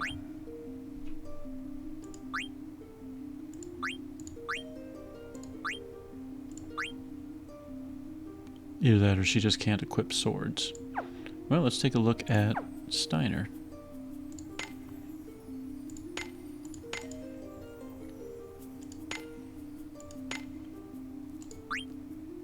Nothing for arms, not head.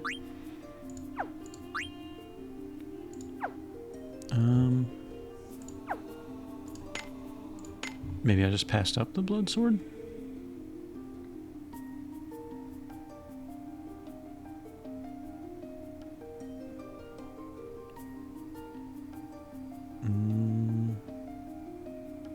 I honestly don't know where it went.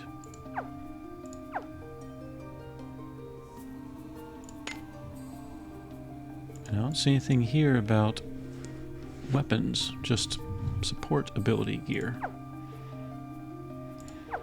Oh well, I'm not going to worry about for that much.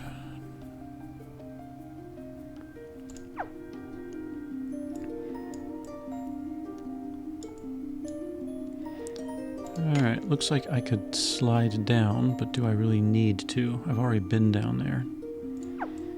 Let's keep exploring up here.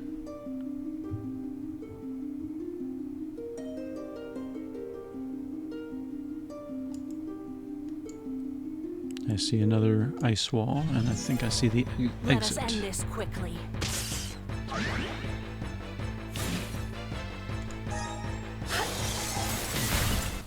This was a big step.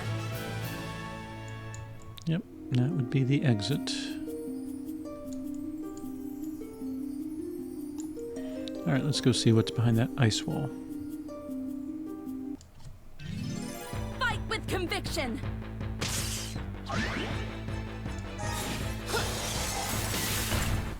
Let's prepare for the next battle.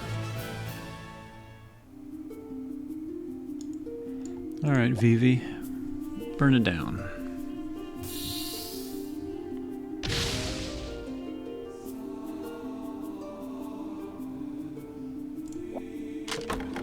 And more ways to level. So that's really nice. They made sure to provide some leveling scrolls, knowing that probably there could be some new players or long-time returning players, and the extra experience would be nice. Alright, well that looks like where we're supposed to go, so let's go the other direction to see if there's anything hidden. A well-fought battle. Be on your guard.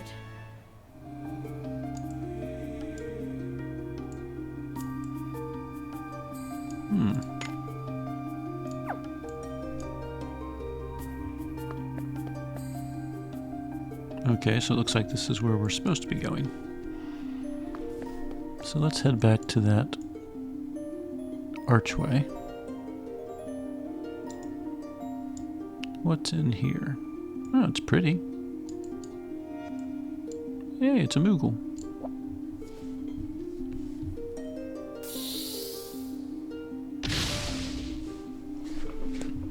It's moist.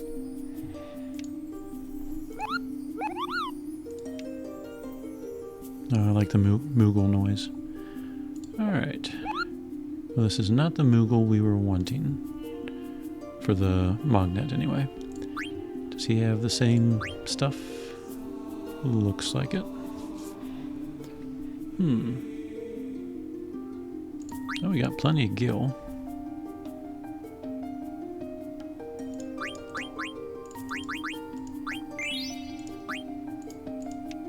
Alright.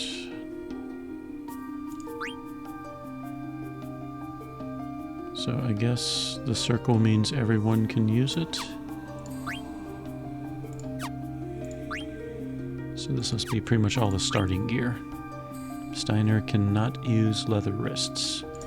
So 3 people can.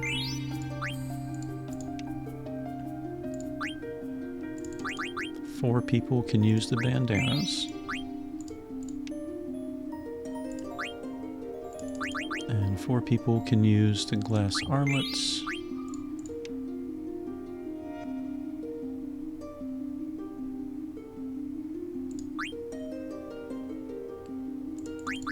And did I buy 4 silk shirts already? Alright, let's go to the board.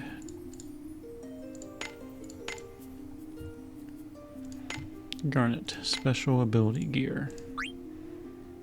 Bandana. Leather wrist. Silk shirt. And the support ability. I can improve sleep resistance, or I can improve... Let's just improve intellect for now.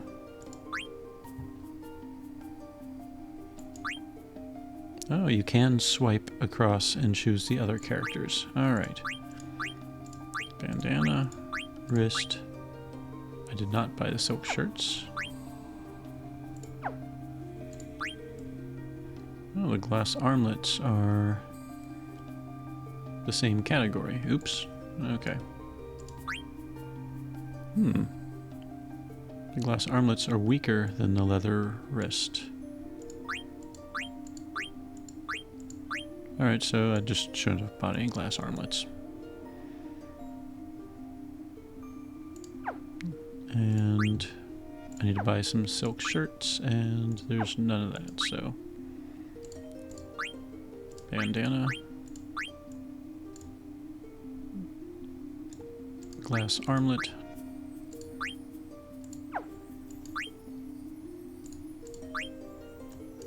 Bandana and leather wrist.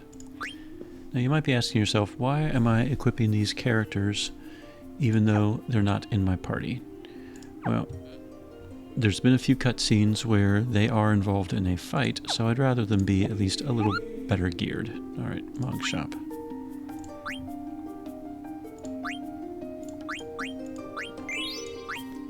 And there's no way to sell stuff apparently.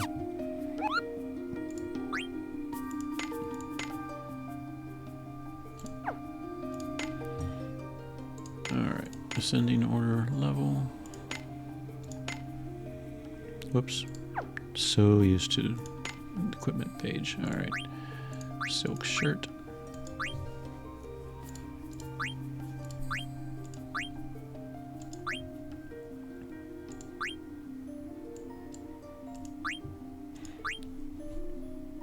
Alright, there we go. Support abilities. 10 int. Intellect. In his case, power. And Zidane, probably just power as well. And Garnet's gear should level up since she is in the party. Alright, let's go check out the next room. Follow me.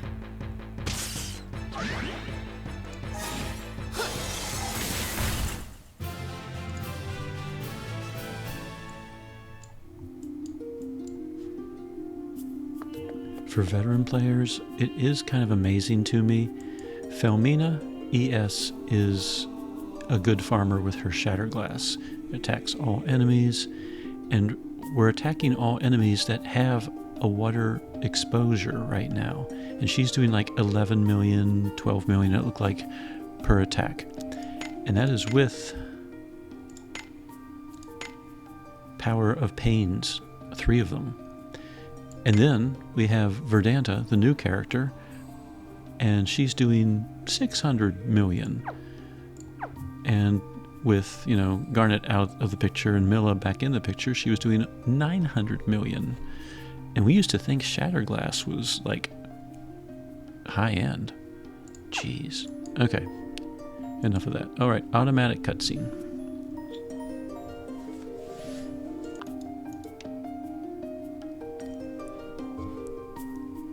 Looks like we have control again. And looked like we unfroze a horror in that direction. I don't know if we are required to defeat the horror, though. It's just standing there. Let's go fight it just to see what is behind it, perhaps. Time for your eternal vacation.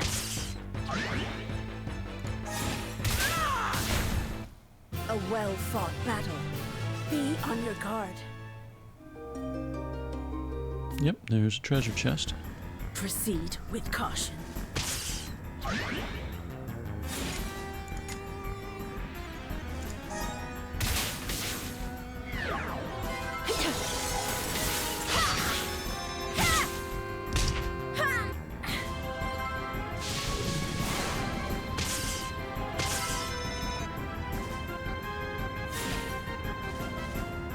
Alright.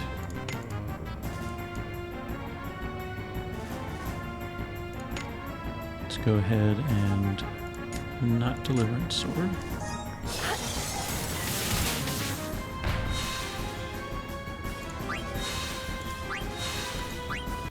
Thank you for the support. You have Garnet's my gear looks like it appreciation. leveled up. And we get Linen Cuirass. Oops, not party.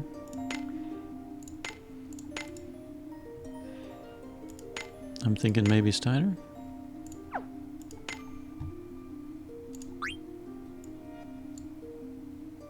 Yep, it has a cover move and improves magic defense and spirit. Not so much physical. It looks like we gain 5 points of spirit and magic defense, but we're sacrificing 2 points of defense and endurance. Okay. Yep, endurance 12 versus endurance 10, but spirit 5.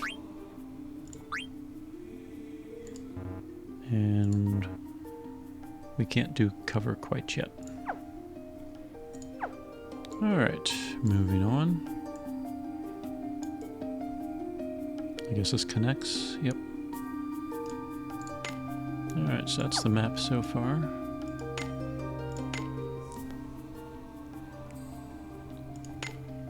Let's swap Garnet out, just in case, for Steiner, the tank.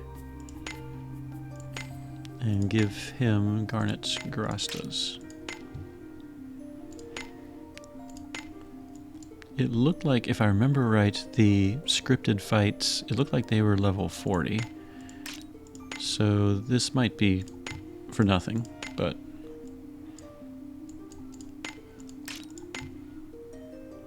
Alright, there we go. Well, let's have some real fun.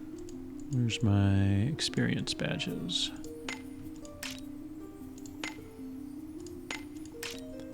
He should now shoot up in levels very quickly. Alright, we're starting at level 30. Where are we at? Right there. Oh. Something snuck up behind me while I was equipping. There. Yep, already level 31. Alright, what's this way?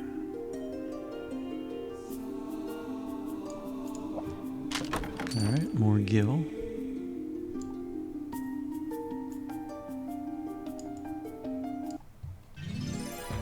I'll lead the vanguard. A lot of fans. One. There.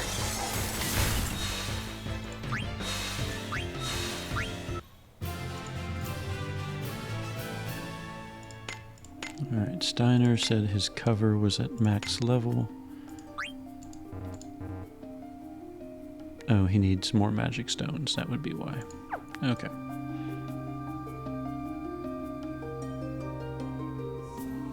I think I see the exit back there.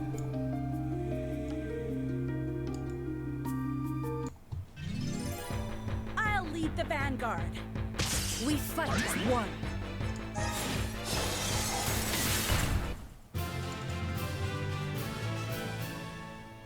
Alright, what's up this ramp?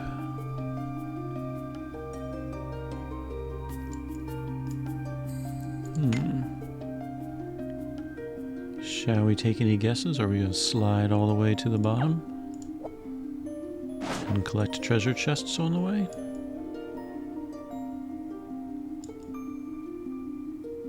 Doesn't appear to be anything here. Time for your eternal vacation.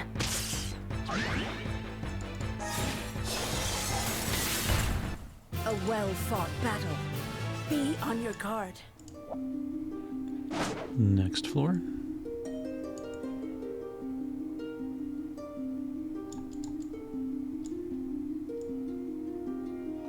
Well, there is a treasure chest. 1,000 gil. Can't go that way.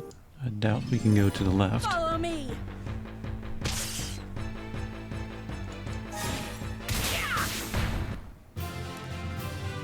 The sheer difference between the two of them, just amazing.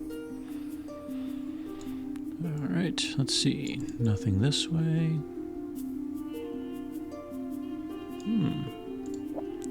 Alright, Vivi.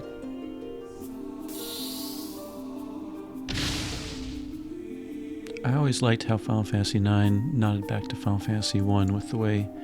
so it's like a little shortcut thing. Anyway, how Final Fantasy I black mages looked like that. So I guess it did kind of slide down to near the beginning.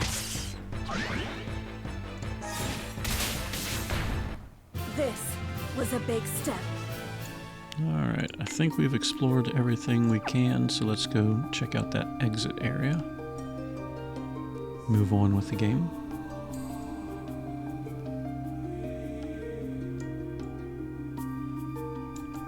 No hidden passages. Follow me.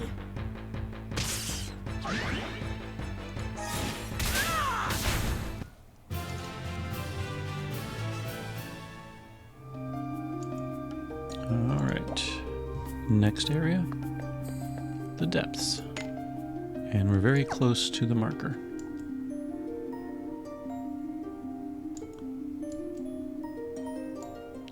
And an automatic scene. Alright, following that scene, let's see. You may be separated from party members, but they can still join in the battle. So if you have Garnet or Steiner or someone equipped in your party right now, they'll still fight. Is my understanding of that. Alright, find the cause. Zidane seems to know who the cause is, which then, if my memory serves me right, I'm thinking maybe the Black Waltzes? Ha, major trial. Alright, whenever that message pops up, check, make sure health MP is looking fine. We are going to switch back to Milla, since she's holding some of my Grasta. What element is she?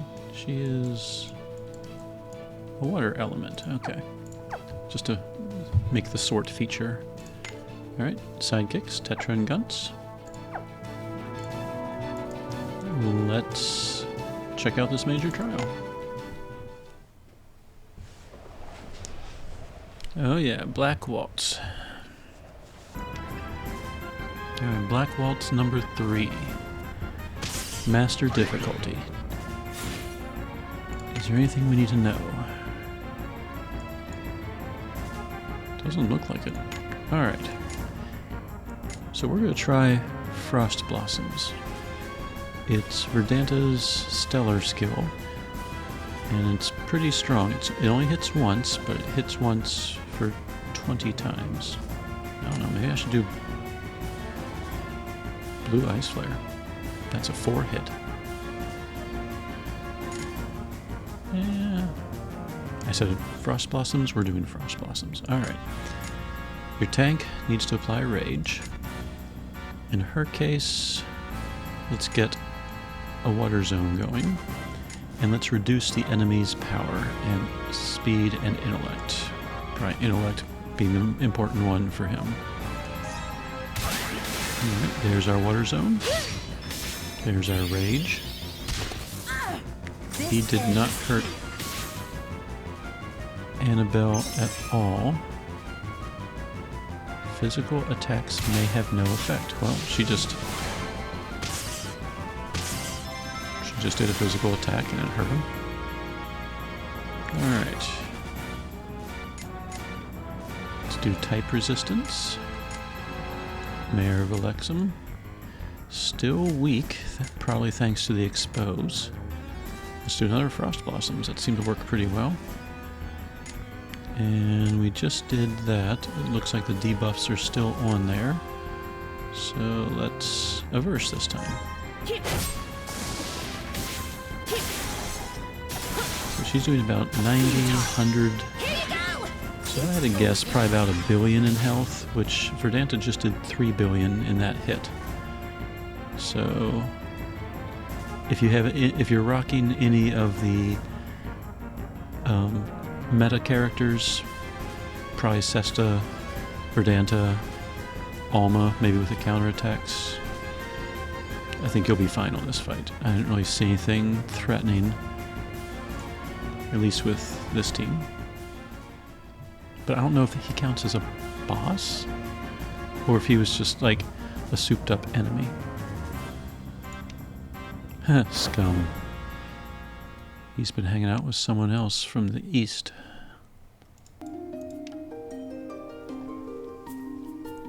Alright, following that fight, went back, woke up the people, we are proceeding to the exit of the cavern. So basically back the way we came. Is there anything else in this area of interest?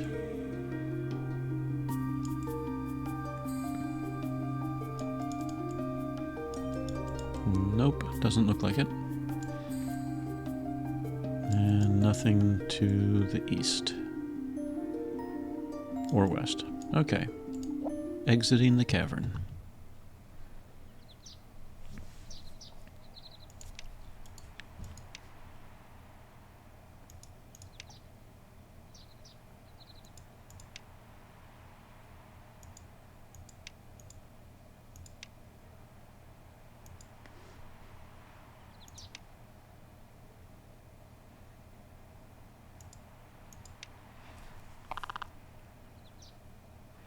Anyone else a little worried about how close to the edge of the cliff she's standing?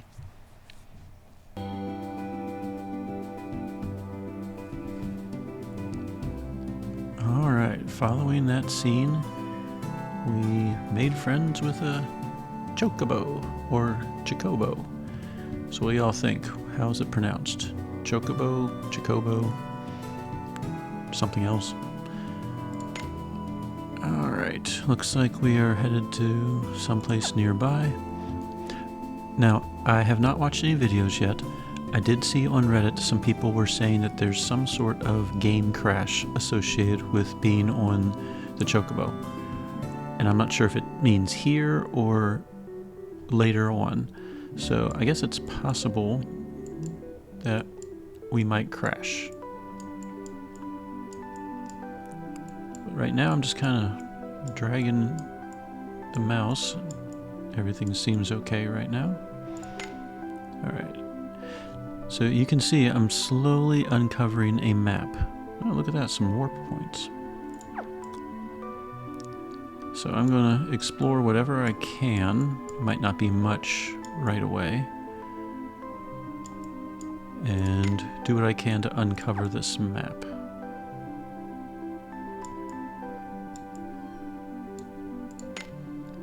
Alright, looks like we're maybe on a little tiny island. Can I click on the map? I guess we're near something called, a place called Dali, or Dolly. Alright, well, it doesn't look like we can explore much more. We haven't crashed yet, so hopefully that won't happen. And let's go see. Oh, you can walk right by it and not really go anywhere else. So, and did anyone else just like break out a big old smile when you heard the chocobo go quee? All right, moving on.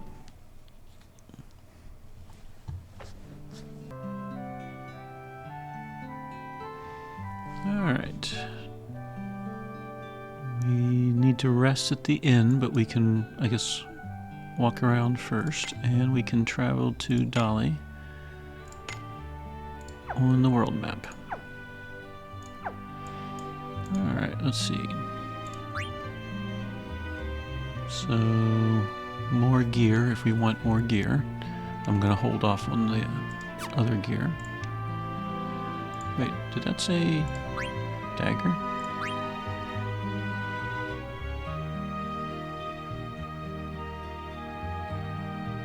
That looks like an equipable weapon. But that blood sword thing or whatever we found in the cave, I never saw it. Katana, that would be for Zidane. Alright, exchange. Oh, looks like you can only buy one. Alright, board. Zidane is the only katana user.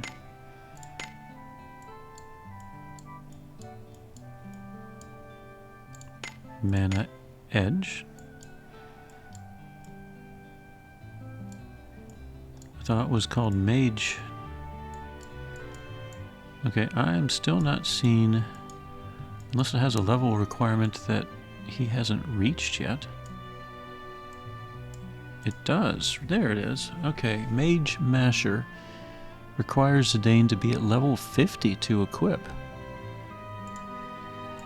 I can't even see if it has any abilities or anything. Okay, that makes me... sadly, that makes me feel a little better, because I was very sure Steiner... We found that sword. I guess it must be level 50 as well. Yep, there it is, the blood sword.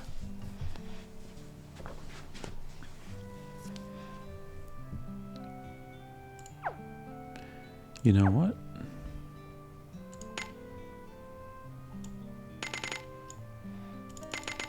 As a veteran player, I can do this. Which means I don't need any of that gear anymore. Alright, level 50. Alright, blood sword. Absorbs inflicted damage, improves his health, and improves critical strength. So when he crits, it does more damage. That's nice. Alright, I don't think he had any personal armor. Let's go ahead and level them all up. The one nice thing about having played this game for a long time, I have a gazillion scrolls and pretty much no use for them.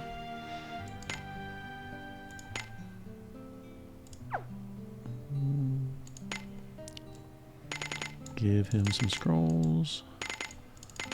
Equip the Mage Masher, which is in the level 50 section. There it was. I just went right by it. Mage Masher. It improves his magic resistance. Which I guess if you're fighting black waltzes, that's probably a good thing to have. And Garnet. Or now Dagger. Oh, her name even changed on the thing. Cool. Alright.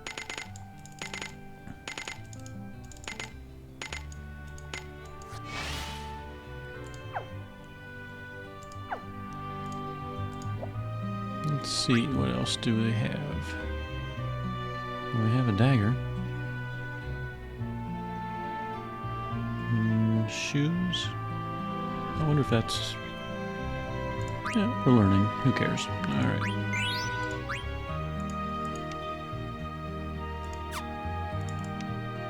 Menu, board.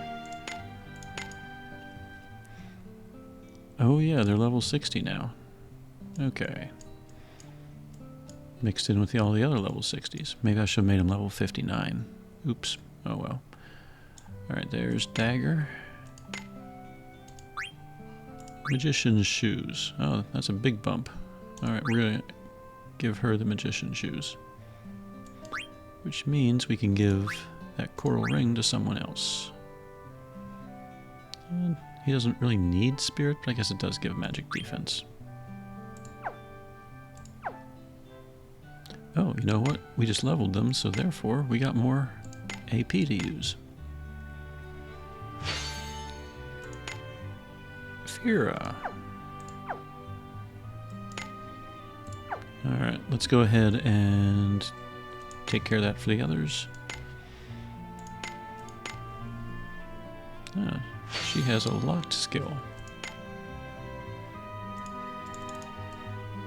Clear the quest Life and Death. It's an all-enemy thunder attack. Applies pain, so she can be a pain setter. But we have to clear this quest first. Alright. Where's the other two? There's Steiner and Zidane.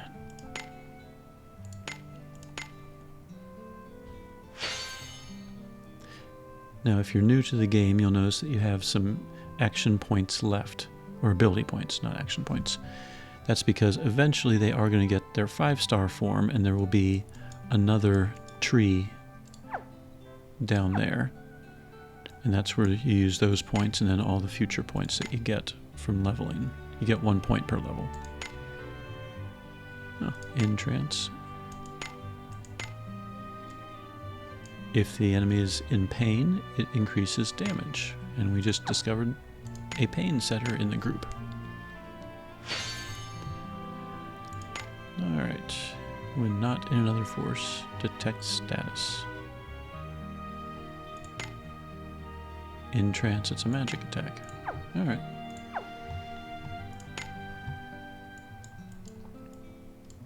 We're just going to leave those alone for now.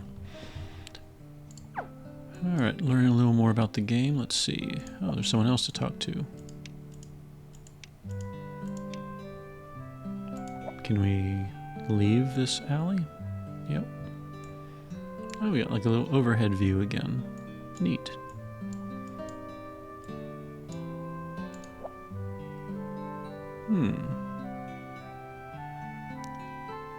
You can synthesize 2 items to make new gear. So if you have a glass armlet and a leather wrist and gill, you can make something that's stronger. And it tells you if the characters are equipped with the item that you need. So you can remove and synthesize if you want to. Cool. Alright, silk robe.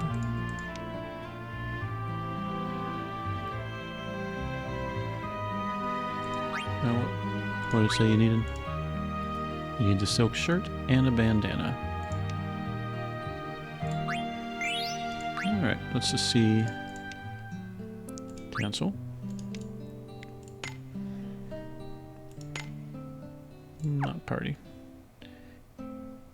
Board. Actually, you know what I should do? Let's stick the 4 characters in my casual Crono slot.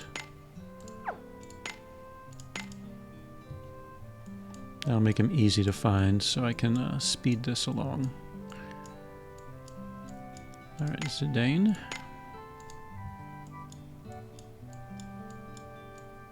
Steiner.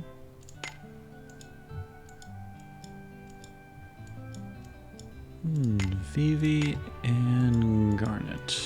Or now Dagger.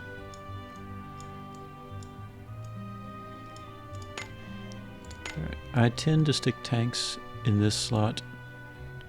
The rest of the party kind of doesn't matter unless there's one of those abilities that says, you know, it powers up the person to your right or whatever, so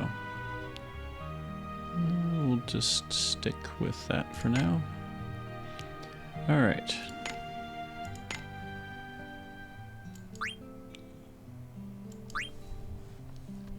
Alright, it consumed the bandana that Dagger was wearing. I was wondering how it decided what to consume. Alright, silk shirt, silk shirt, silk shirt, and linen cuirass. Because I'd bought an extra silk shirt. Alright, silk robe. Stats are much higher. 4 more points of endurance, and then some intellect and spirit. But she doesn't have a bandana anymore. Not that she really needs it, I guess.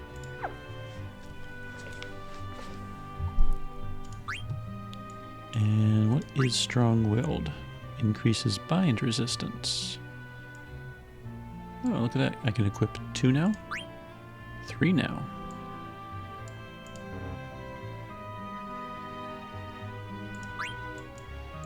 I'd rather have immunity to sleep, I think. Well, either one I can't cast. Okay. Do that for now. So I have 3 special abilities and still some space for more magic stones. Okay, so I'm kind of figuring this out here. I'm sorry that I'm not like rushing off with the plot, but I'm enjoying this game. I'm taking my time. I just realized there's Bahamut back behind her. Interesting. Wonder if she's going to be able to summon him. That would be awesome. Like a stellar skill or something. Oh well, we'll find out later. Alright, so if I need to refer to them, I can go to my casual Crono tab. Back to water. Alright, I am out of MP to a degree, so let's definitely find an inn before I move on.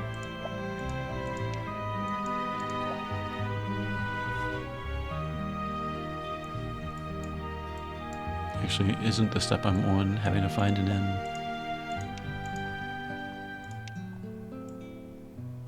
Alright. There's a storm door there, but there's nothing to click on. Alright, looks like that was about it, so let's...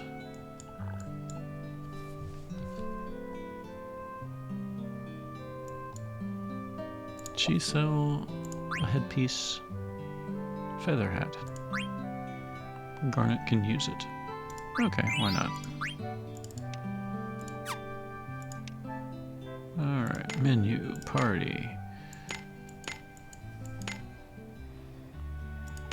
Dagger.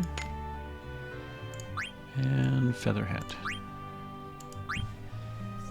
Okay. Oops.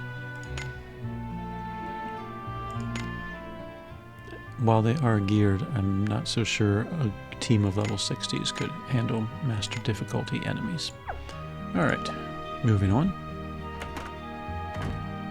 Alright, which Moogle are you? Gumo. Isn't that the one we were supposed to find? Yes.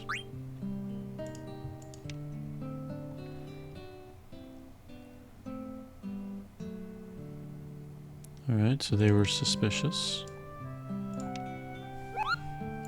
Do you have a letter? Yes. Alright, we gotta find a Moogle named Atla.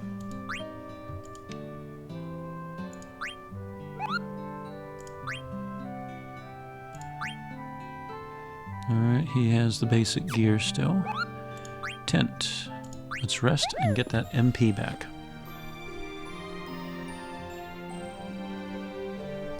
Rest now and tend to your wounds. Alright. Moving on.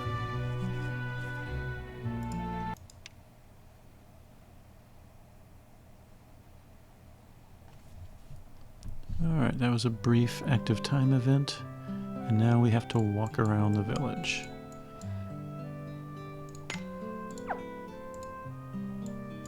Kind of hard to talk to him, okay.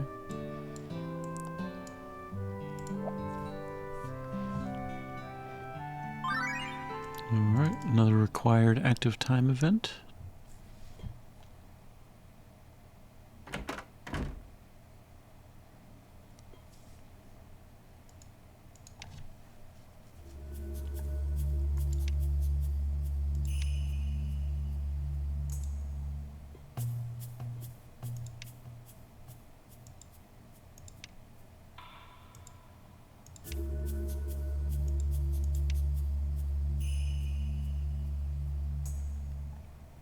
Alright, underground. Maybe that little bomb shelter door. Aha, optional. Let's check out what Dagger's up to.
Alright, Dagger and Cyrus had a little get together.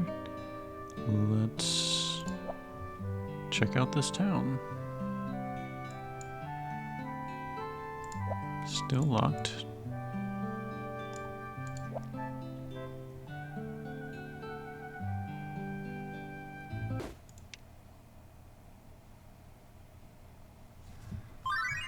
Alright, optional active time event.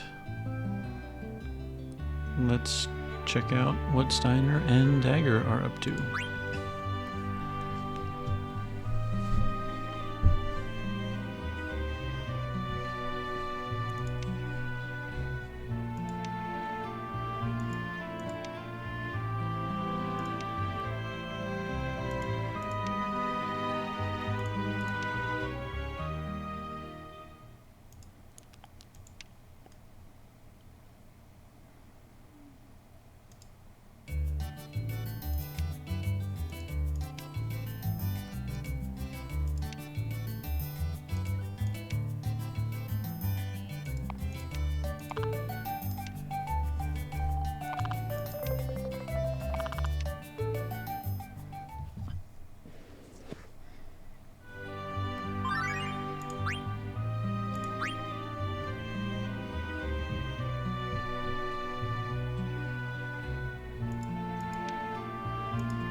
Alright, looks like we finished up all the optional active time events. So let's head back to the quest marker. I think it said we're going back to talk to the innkeeper.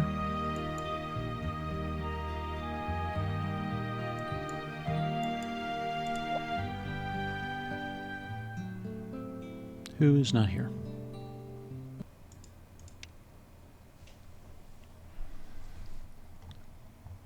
Looks like the next step is to find Vivi and Steiner.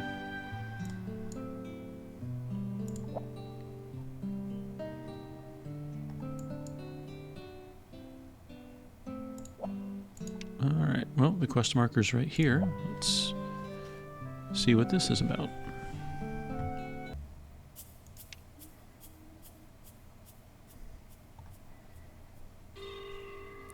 Alright. We have to find a way underground to help Vivi. I would say there's a well right there. Square loves to have people go down wells, but looks like we're going in through that locked door.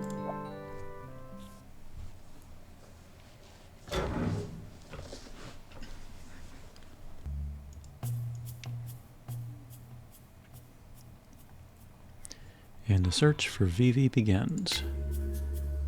It might be a very short search.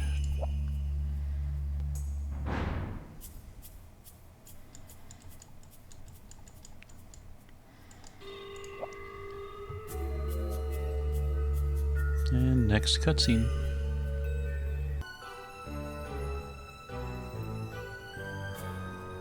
Alright, following that, we are going to look around in here. Let's head north first. And apparently there's nothing there. Can't go down, so another very short trip to the next quest marker.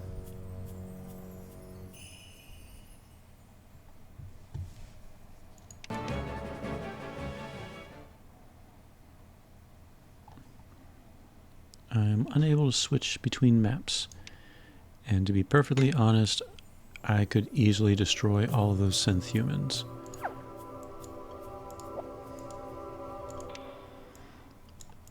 But that's what the game is telling us to do, so that's what we're going to do.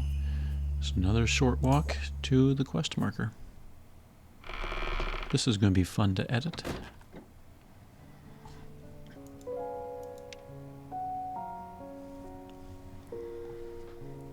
Alright, we can switch between maps. I have control. And we're going to board the cargo ship. So I don't even have to walk anywhere. Click.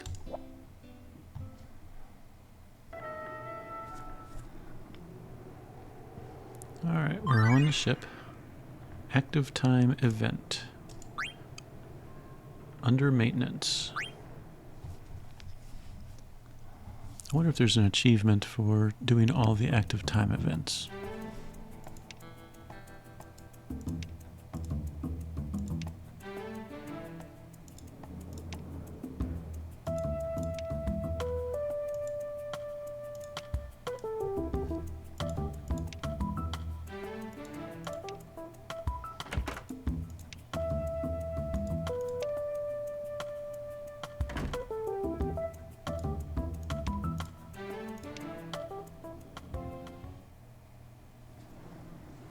Alright, that was a short one. We can travel to the cargo ship on the world map. Yep. Alright, and for any newcomers to the game, the little symbol with the crown means that this quest is about to end. This is the last step, whatever it is. So let's go ahead and explore while we can.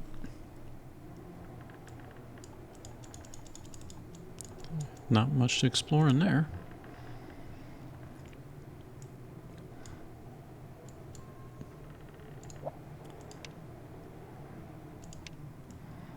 No response. No response.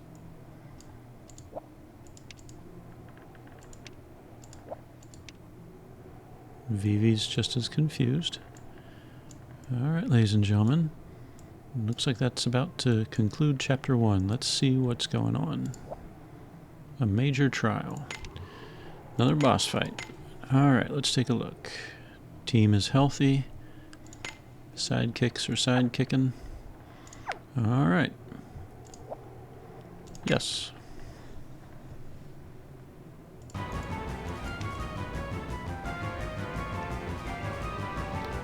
Alright, looks like we're fighting Black Waltz number 3 again. Blaze. Interesting. He just took the tank out of commission. Let's go ahead. Water Zone, Frost Blossoms, Torrent. Same as before.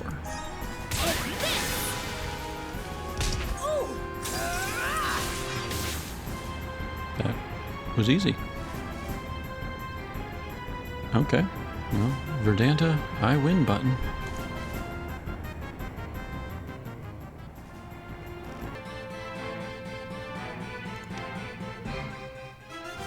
And quest complete.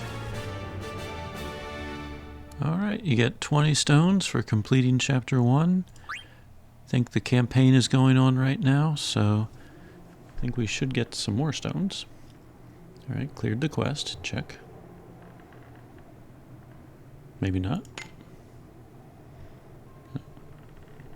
Usually there is a campaign. Alright, well, we killed a few new enemies. Fought some new horrors. Garnet took the name. Encountered 4 new characters. Completed the story, and there's all the new things that we fought. So, Chapter 1 gives us 20, 30, 40, 50, 60, 70, 80, 100, 10, 20, what, about 125 free stones? I'll take that. Thank you. And we are right next to the start of Chapter 2. So I'll stop recording right now. Editing this is going to be kind of fun.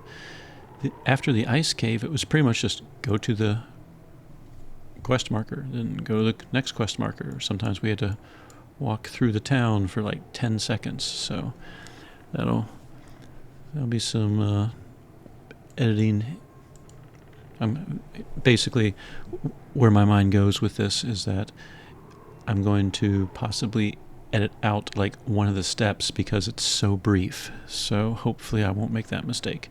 But even if I do, I guess technically it's not hard to figure out where to go next. So, all right. Well, ladies and gentlemen, that was Chapter 1 of the Final Fantasy IX crossover.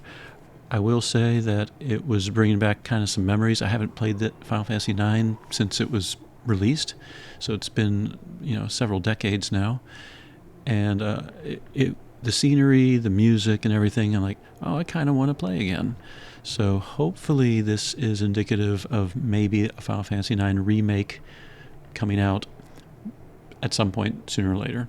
Maybe when this time frame for the collab goes away. So anyway, we'll find out. Anyway, I hope some of this helped you. My only other thought is that Verdanta is destroying Master Difficulty like a beast. So if you did pull her and have her Stellar Awakened, back her up with some water support, but she's pretty much been soloing this whole thing. Having a tank with Rage to redirect a few of the attacks away from her probably would help, but Felmina and Alceo really haven't been that useful quite yet, so we'll see if that changes in Chapter 2. Anyway, hope this helps. Casual Crono, signing out.